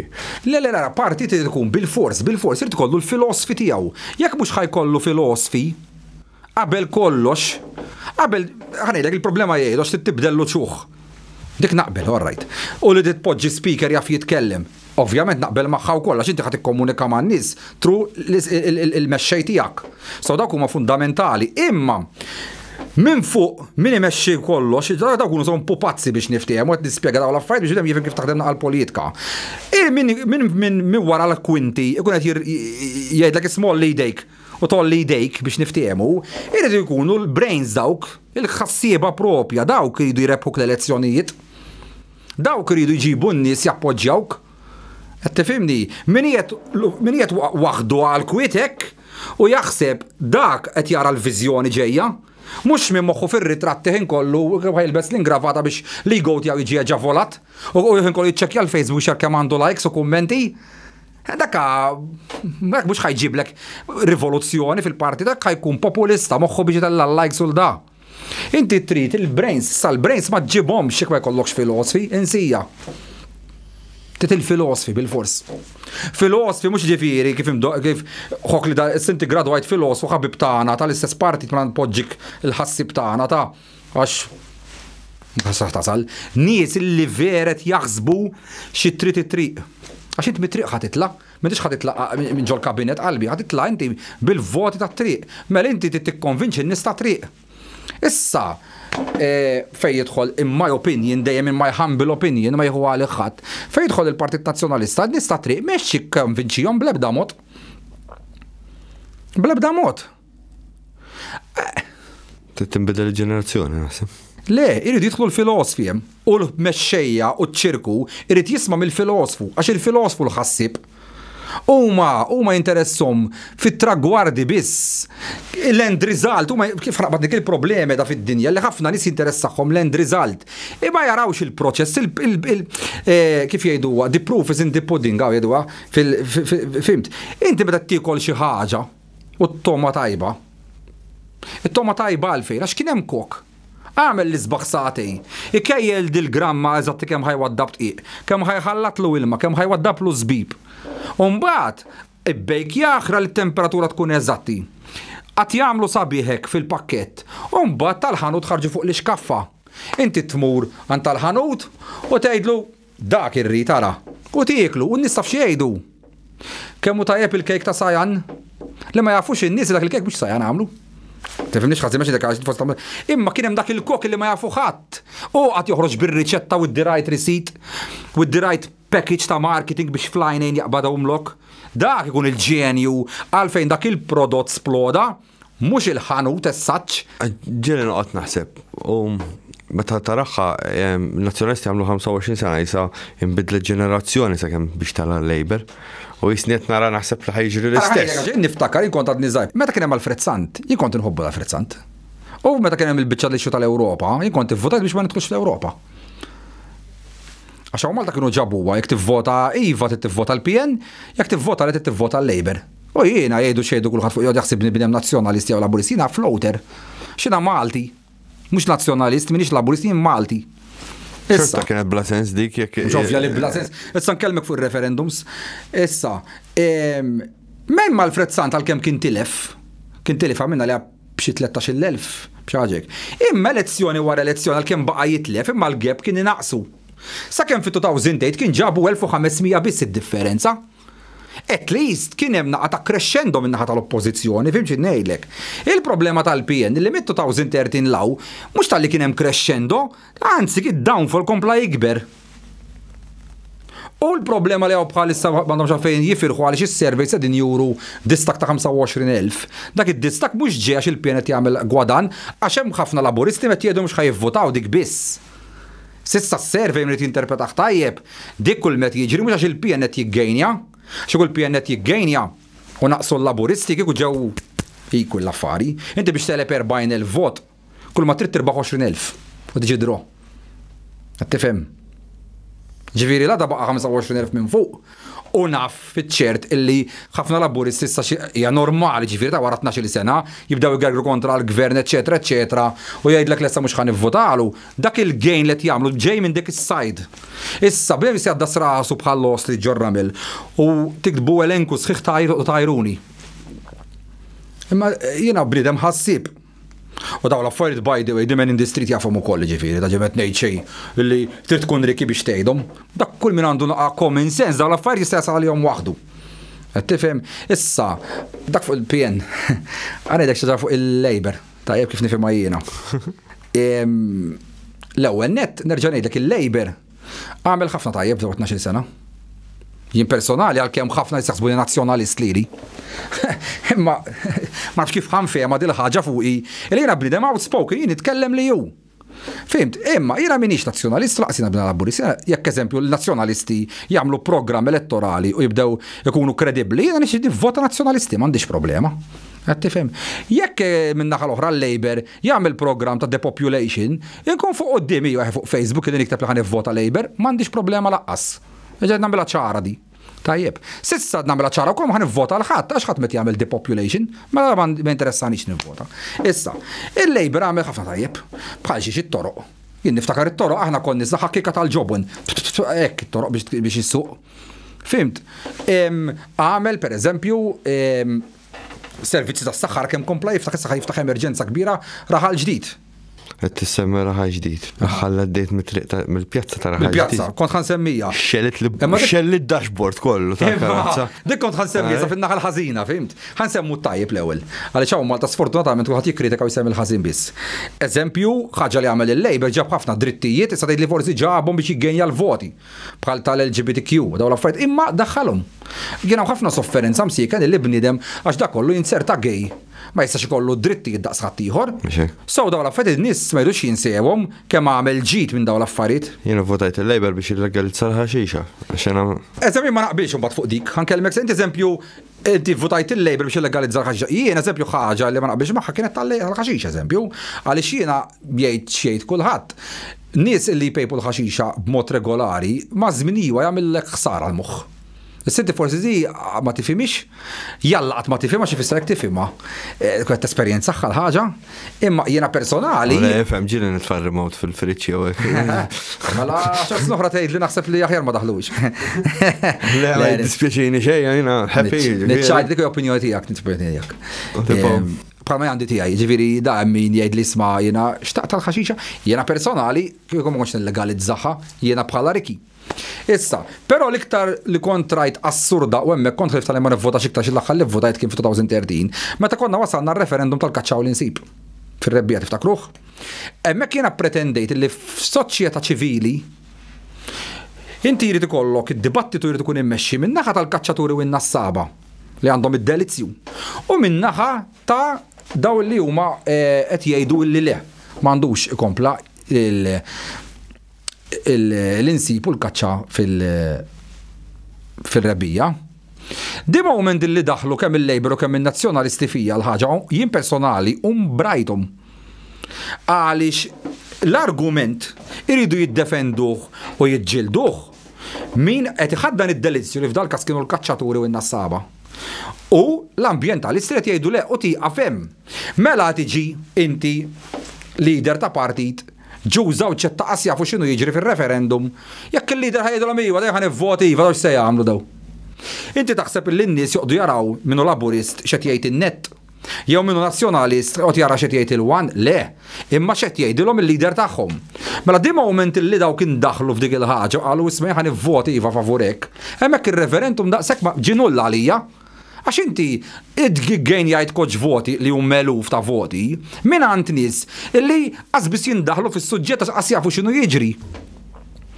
Allura hemmhekk ir-referendum jiġi fażull. Bħal kif ħajkun hawn suppost referendum fuq l-abort. Kif jiġi raġel ta' 50 sena bżaq daqshekk u jiġi jitkellimlek l-abort fuq l-abort. L-ewwel dak huwa suġġett il-limmejn li għandha tmexxih il-mara u mhux ir-raġel. Għaliex it-tarbija ġorra l-mara. U l-konsegwenzi tal-abort psikoloġiċi li bdem jgħaddi minnhom wara traumi jew whatever, ħaġġorhom l-om.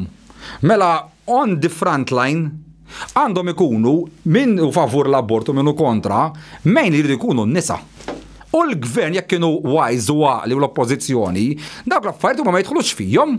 X'jiġifieri tidħol fihom? Jekk irid bniedem vera, inti x'inti ħad tieħu deċiżjoni fuq l-abort no joke ta'. Inti ħad tieħu l-irwol ta' Alla. Inaċċel għal min jemmen falla whatever, inti ħad tiddeċidi fuq il-ħajja ta' ħadd ieħor.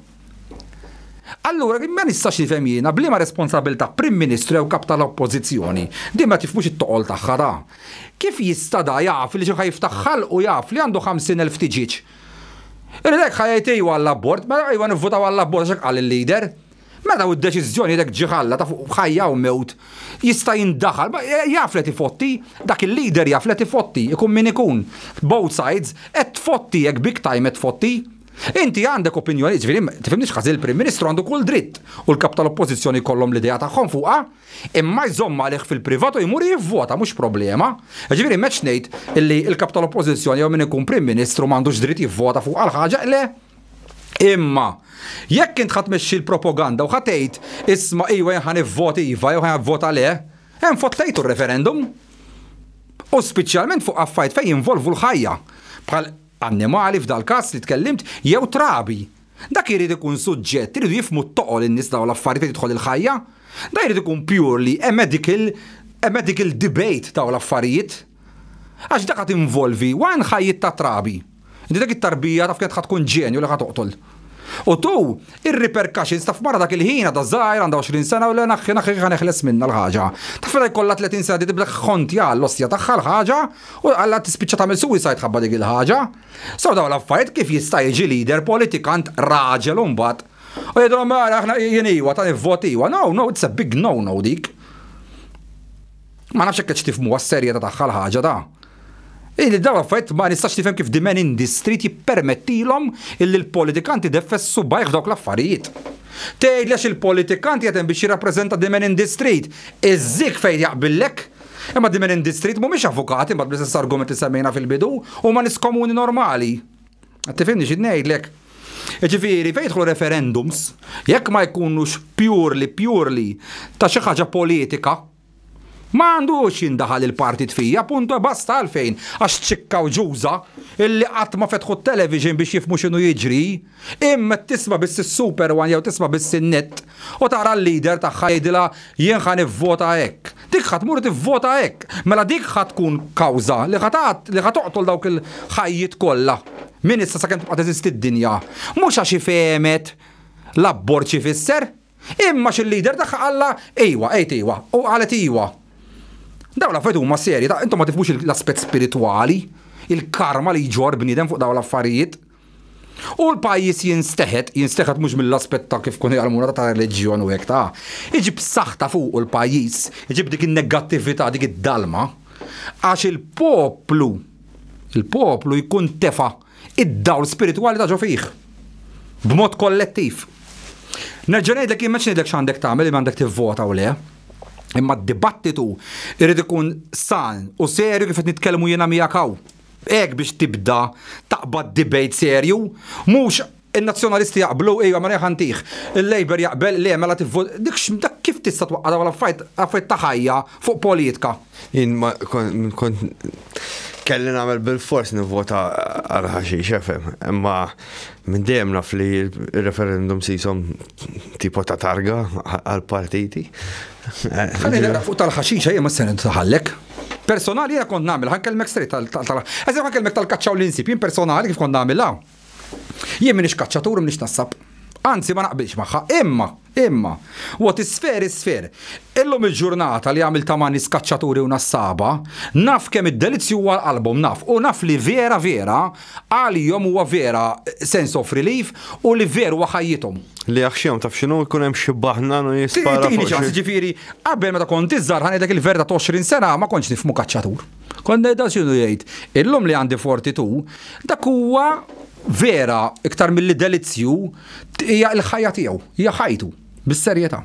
Allura x'għux kont nagħmel jiena? Kont nilħaq għat-triq tan-nofs. La tista' taqbad bniedem u tagħmel kif semmejt l-ewwel bħad digital era. Issa isma' daqshekk tużaw xejn iktar bl-idej, issa kollox computer. Ma tistax tagħmlu għax iġġennu kaċċatur jew nassab.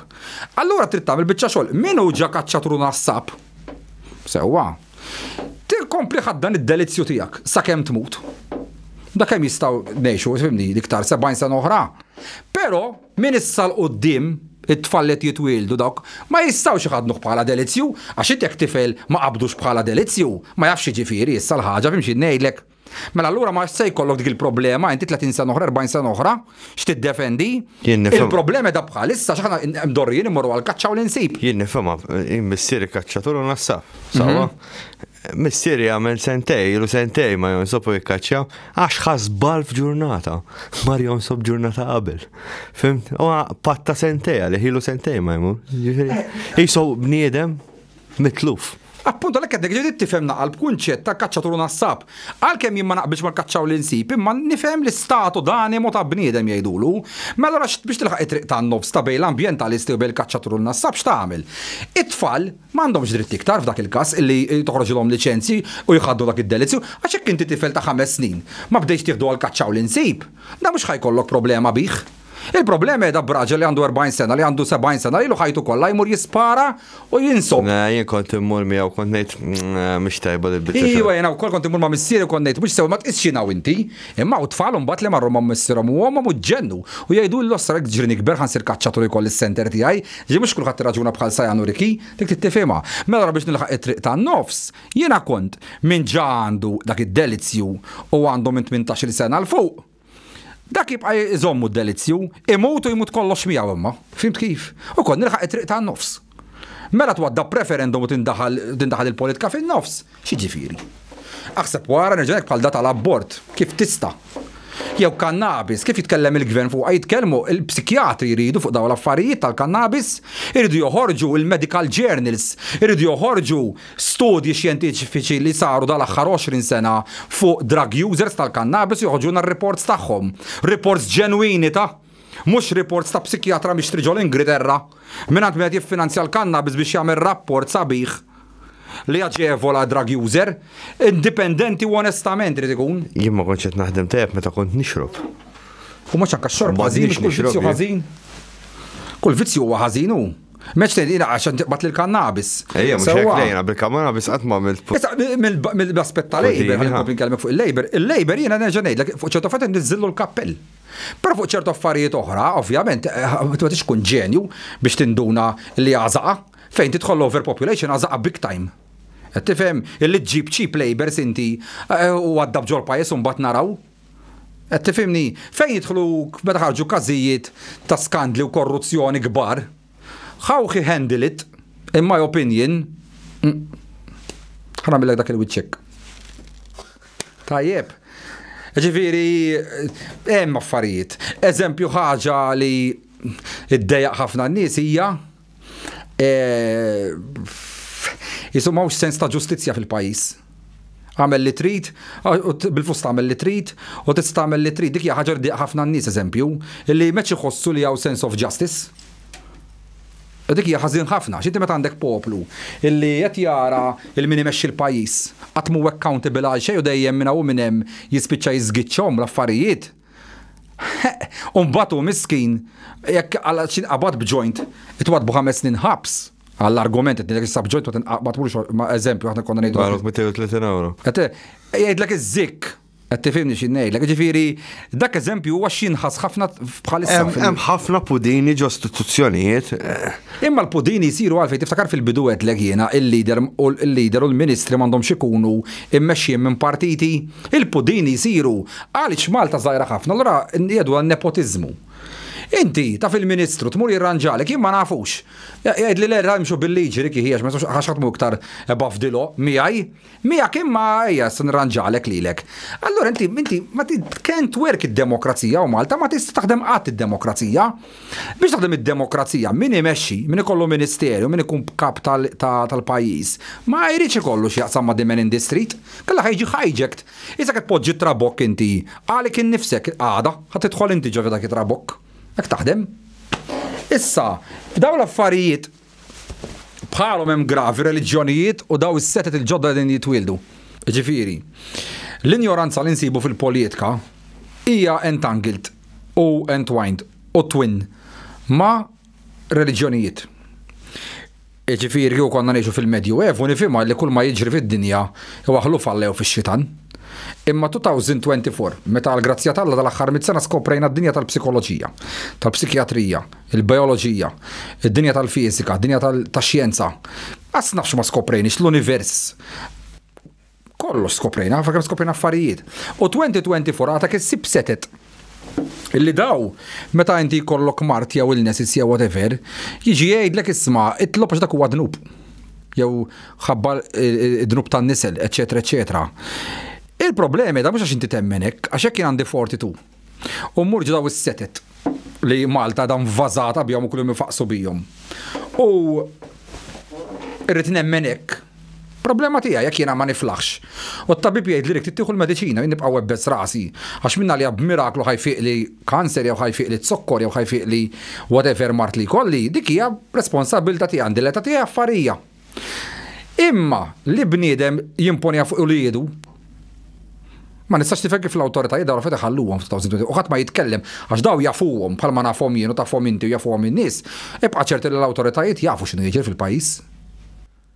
Kif tista' 2024 inti tipproduċi dat tip ta' setet u filosofiji.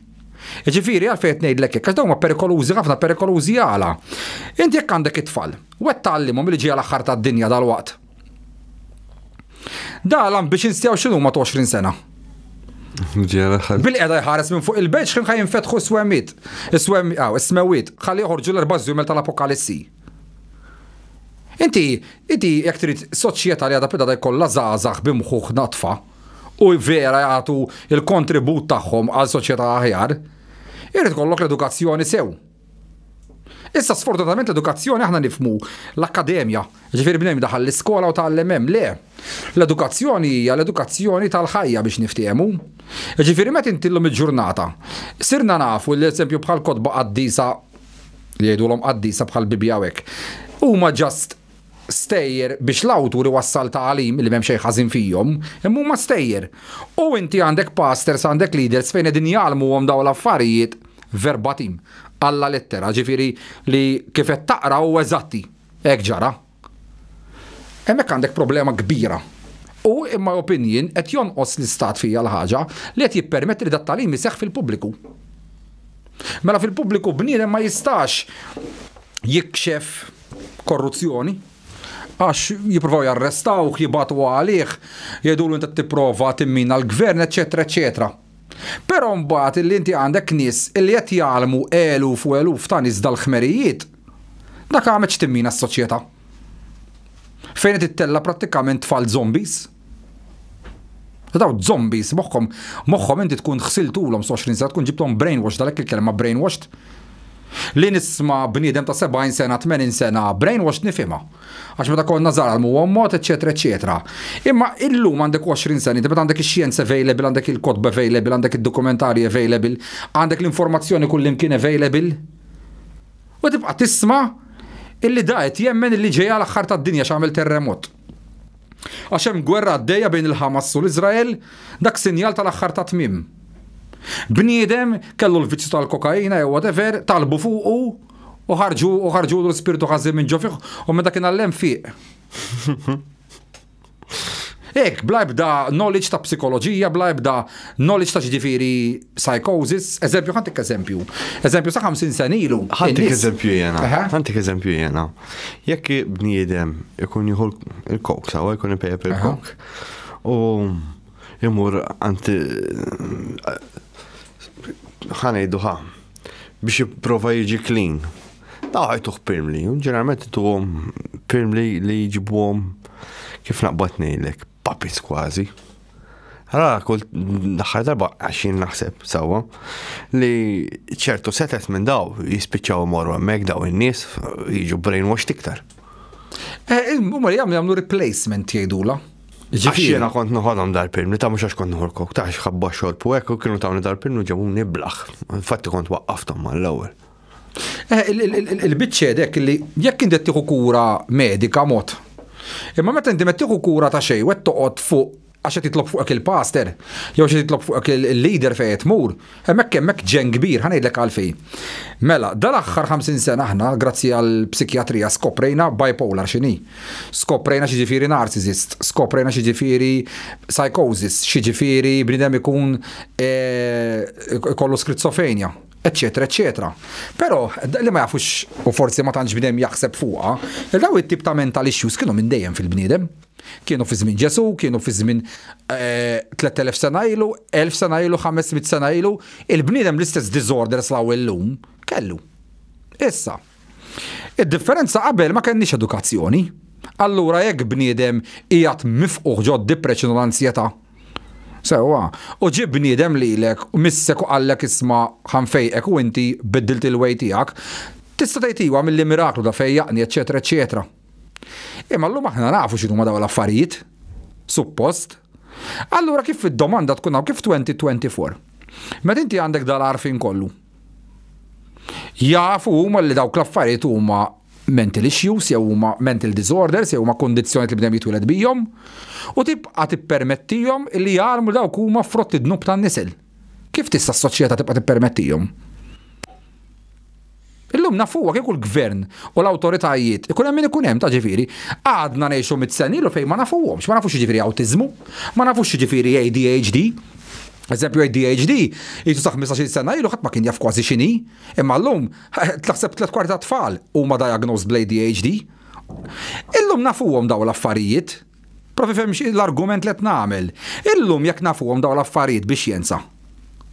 Kif tista' s-soċjetà u l-Dipartiment tas-Saħħa wkoll xibqa' jippermetti li kien hawn tagħlim, li kien hawn reliġjonijiet, illi dan it-tip ta' kondizzjonijiet jew patoloġiji jibqgħu jgħidulhom dawk huma frotti dnub tan-nisel għandhom jiġu bend. Inkella kif ħadd tibdilha s-soċjetà? Aħna npoġġu l-Ministru għall-Edukazzjoni. Aħna nifhmu bil-Ministru għall-Edukazzjoni x'kurrikulum ħajdaħħal. Le. Ministru tal-Edukazzjoni xogħlu huwa illi jara l-edukazzjoni ġenerali tal-pajjiż. U din hija pjaga kbira f'dal pajjiż tagħna. Għaliex meta inti għandek żgħażagħ u nies li flek qed imorru għal kura medika qegħdin jirrikorru għal daw it-tip ta' setet u gruppi għax fihom qed isibu skont huma il-soluzzjoni hemmhekk ifisser li inti għada pitada u ġajda hekk is-soċjetà. Inti ħad tipproduċi soċjetà zombi. Bla moħħ ġifieri. Issa tgħid li min imexxi hekk irid nies bla moħħ. Imma huwa fil-kompitu suppost tal-votant. Għalhekk qed lek ħanaċċellaħħom flimkien ir-reliġjon u d-demokrazija, illi fisem suppost il-viżjoni li jkollok pajjiż f'dal-każ Malta sana u Malta aħjar il qudiem, li dawn l-affarijiet iridu jibdew jiġu tekilt. Kif nistgħu ma nittekiljawx? Kif tista' tħalli fisem il-libertà tal-espressjoni bniedem jgħallem daw il-ħmerijiet, il-kondizzjonijiet mentali, kondizzjonijiet fiżiċi, l-lum grazzi għat-teknoloġija u x-xjenza nafuhom, jibqa' jwaqqagħhom lok u jgħallimhom bħala dnub. Hija unacceptable men. U ħadd ma jieħu azzjoni fuq dawn l-affarijiet, ħadd ma jitkellem fuq dawn l-affarijiet, ħalli ma nitilfux voti minn hawn, ħalli ma nċaqalqux id-dajsa ta' dak u tal-ieħor. Ġieli ħorġu fit-toroq minn nitilfu is-sewwieqa wkoll. Dika taraħħal awtorità again, jien li qed ngħidlek mill-aspett ta' edukazzjoni. Issa biħu għada illi mela fuq mirakli jitkellmu eccetera. Umbat illum il-ġurnata fejn għanna xjenza fuq eżempju near death experiences. Sewa, tabu. Bħalissa għaddej studju madwar id-dinja. Ħani kwota għalek sekonda xi ħaġa. Ħani kwota ngħidlek eżatti. U ngħidlek dawn u nagħlaqlek ħalli ma ntawluħx iktar milli jitwal. Min rid ifittex. Charles Bruce Grayson huwa professur emeritus tal-psikjatrija u neurobehavioral sciences fl-Università ta' Virginia. Ġifier da mhux riqam filgħodu u jixtieq jemmenek. Sewa. Da flimkien ma' neurologi oħra u psikjatri ilhom 50 sena. Jistudjaw near death experiences. Issa. Ovvjament da kien ġej minn familja xjentifika u da kien jemmen li wara l-mewt spiċċa kollox hemm. Għax what you see is what you get. Però li ġara da. Meta daħal jaħdem l-isptaru, daħlet tfajl overdose u kienet unconscious ħatmut. U għamlet xi 24 sija unconscious. U sakemm kienu għedin jagħmlu l-visti u hekk, u ħareġ barra beda jitkellem ma' sħaba li kienu ġabuha l-isptar. Insomma, u l-għada di jirġgħu ġabuha lura, bdiet tiġi konxa, u x'kien mar ħdejja tal-psikjatra, għaltlu x'qallek eżempju Ruben, għaltlu nafx qallek Ruben fuqi. Alla xinti tgħid għal inti kont qiegħda unconscious, alla kif jista' jkun. Alla jiena konti għad tlettik mamar il-bot nitkellem magħhom. Għaltlu nafx kont libes, x'kien libes u għatlu diġà rajtni lili, għatlu insomma, u żamma għalih. Però ġi kurjuż biex jibda jitgħallem fuqhom. U beda da jinvestiga. Daw it-tip ta' nies li jgħidu li kienu mietu u reġgħu ġew għall-ħajja, li jgħidhom near death experiences. U kas, ħansemmilek kas mill-ħafna ġamdu 4,000 kas da, ġiri, mux għam fil-ħodu sab tlieta. Dem 4,000 kas jista' jidħol ifittex fuq dal-isem li tajtek, Charles Bruce Grayson, u jissibu kemm trid tiegħu. Mela da kien hemm ġuvni, u daħal l-isptar għax kellu koma kbira. Kienet joħroġ jidħol fil-koma da. U kien għadu żgħir hekk tampartana 2022. U n-ners li kienet tuħsib għada zaħira. U taf kif jgħamil raġa la volja ħajmut. Xorta jiflertja. Insomma. U da insomma jiflertja u fl-imkien u hekk. U meta daqqa jerġa' fl-istat ta' koma, jew terġi f'sensi jerġa' qbad magħha u sar il-ħamis di għaltlu isma'. Għaltlu jiena ħanħallik għall-weekend, għaltlu mbagħad niġi nhar it-tnejn għaltlu x'ħand il-birthday, għaltlu ġejn ħajkolli mmur għand ommi u missieri għal-birthday biex nqattawh fl-imkien. Alla okej, alla ma narak Monday. Tal-qeddi u l-għad da waqa' bum f'diżastru fil-koma. U kienu tilfuh għoddu tilfuh da. U reġgħu ġabuh lura b-resuscitation, bil-magni u hekk. U x'kien ġi lura li n-nies kien hemm ners oħra issa kellha xi 50 sena.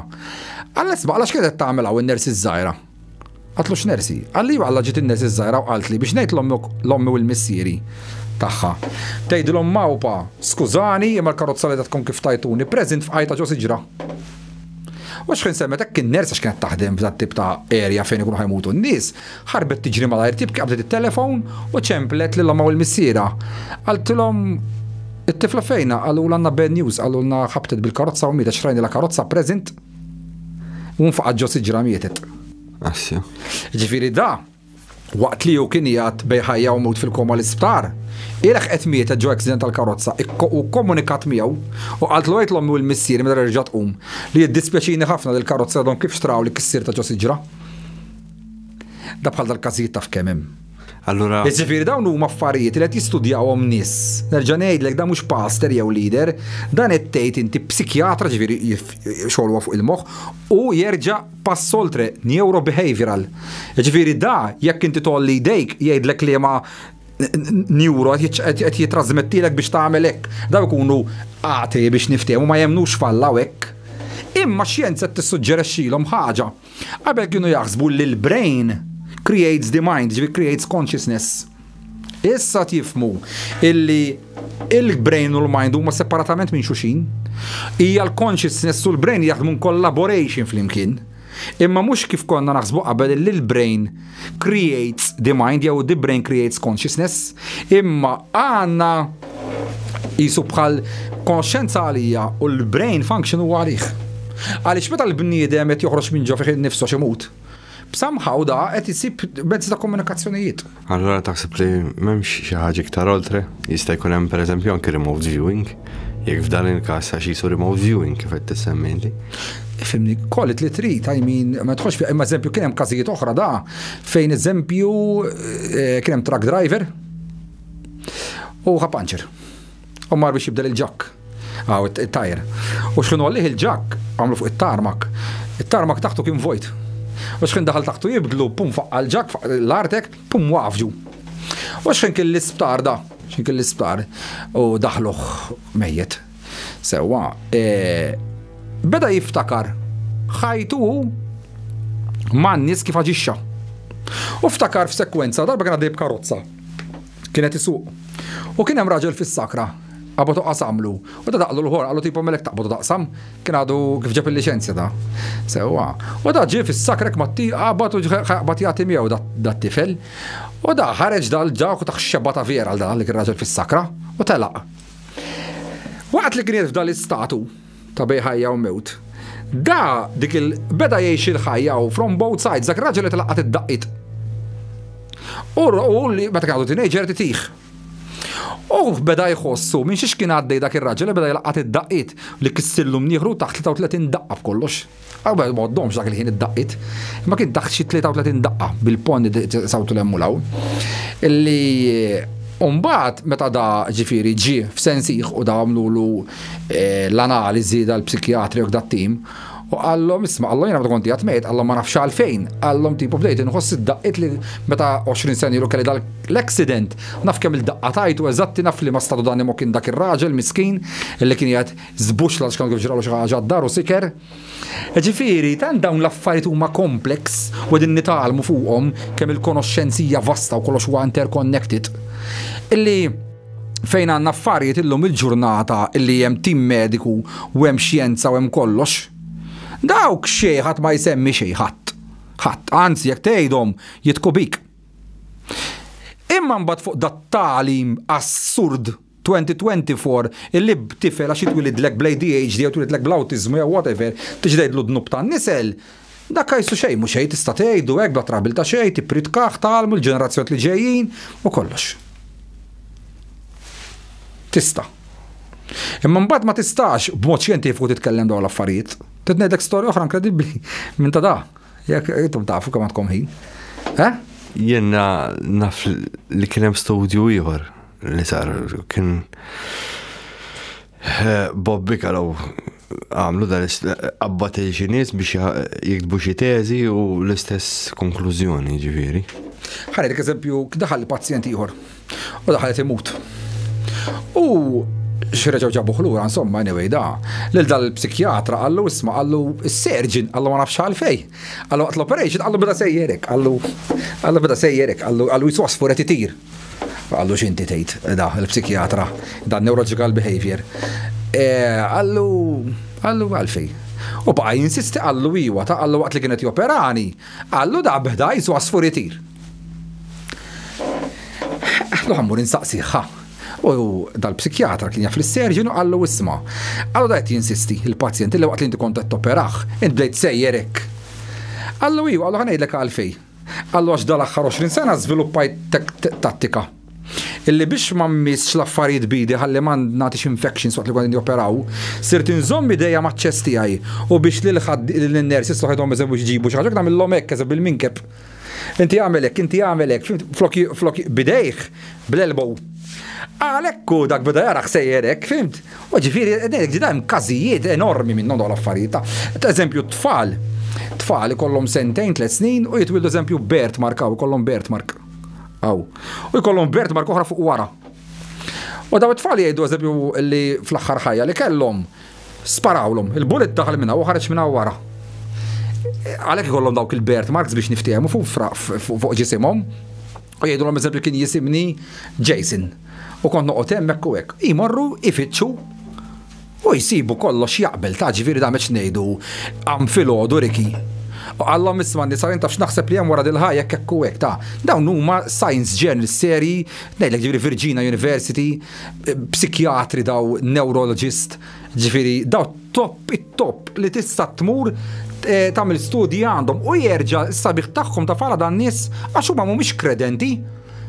Huma nisati li xededu fiex tgħidlek imma nemmen f'xejn, imma ix-xjenza qiegħda turina illi relevanti fiex nemmen jien qed ikollna daw it-tip ta' fenomeni ta' esperjenzi. Eżempju daw ilhom jeżistu, eżempju fiż-żmien Pliny the Elder, inti taf kien hemm Pliny the Young u Pliny the Elder. Pliny the Elder kiteb fil-istorja, jista' jidħol u jsibhom dawn l-affarijiet.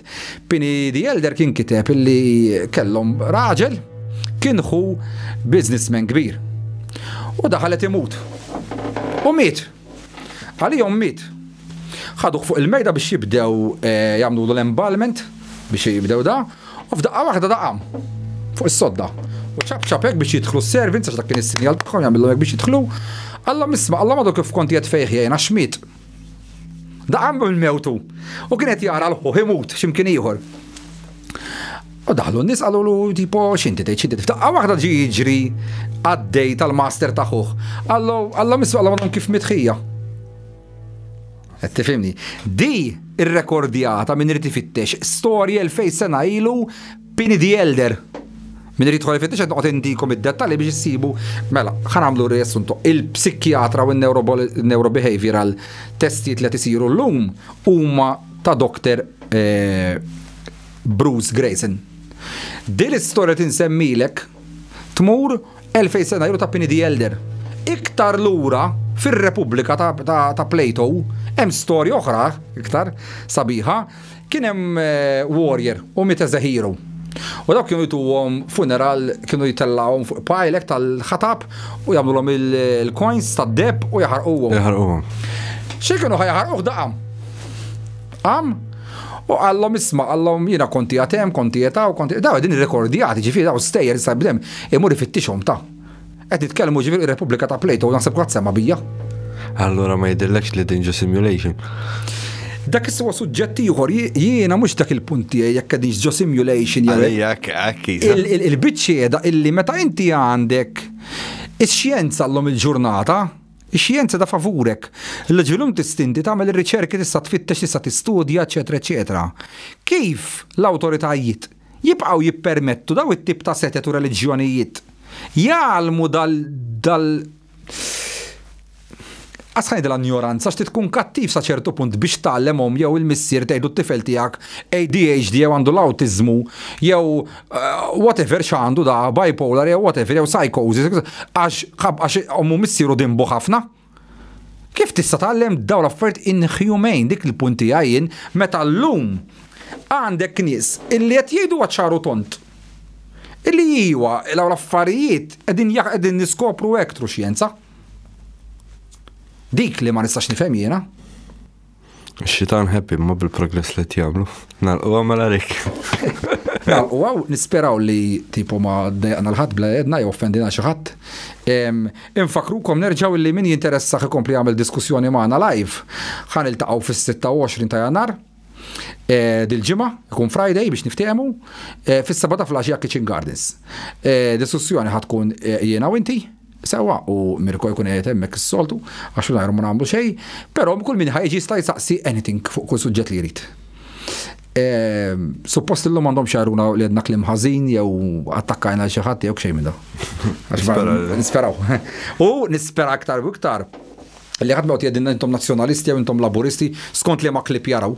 Sewa, jiena biex żgur nuri kemm minix hekk, kien jekk irid jibbatalja l-Partit Laburista jew il-Partit Nazzjonalista. Jien welcome niġi, ġifieri senza interessi u nista' niddiskuti li trid magħkom u nista' intikom my philosophy, my visions li tridu. Ġifieri jiena nħossni Malti u kemm in-nazzjonalisti huma ta' Malta u kemm il-laburisti huma ta' Malta, so jiena min irid I'm available for both. Ħabbijek li żgur issa ma ndebda partit. Jekk toħroġ għall-politika nifutalik. Thank you. Grazie. Ciao ciao.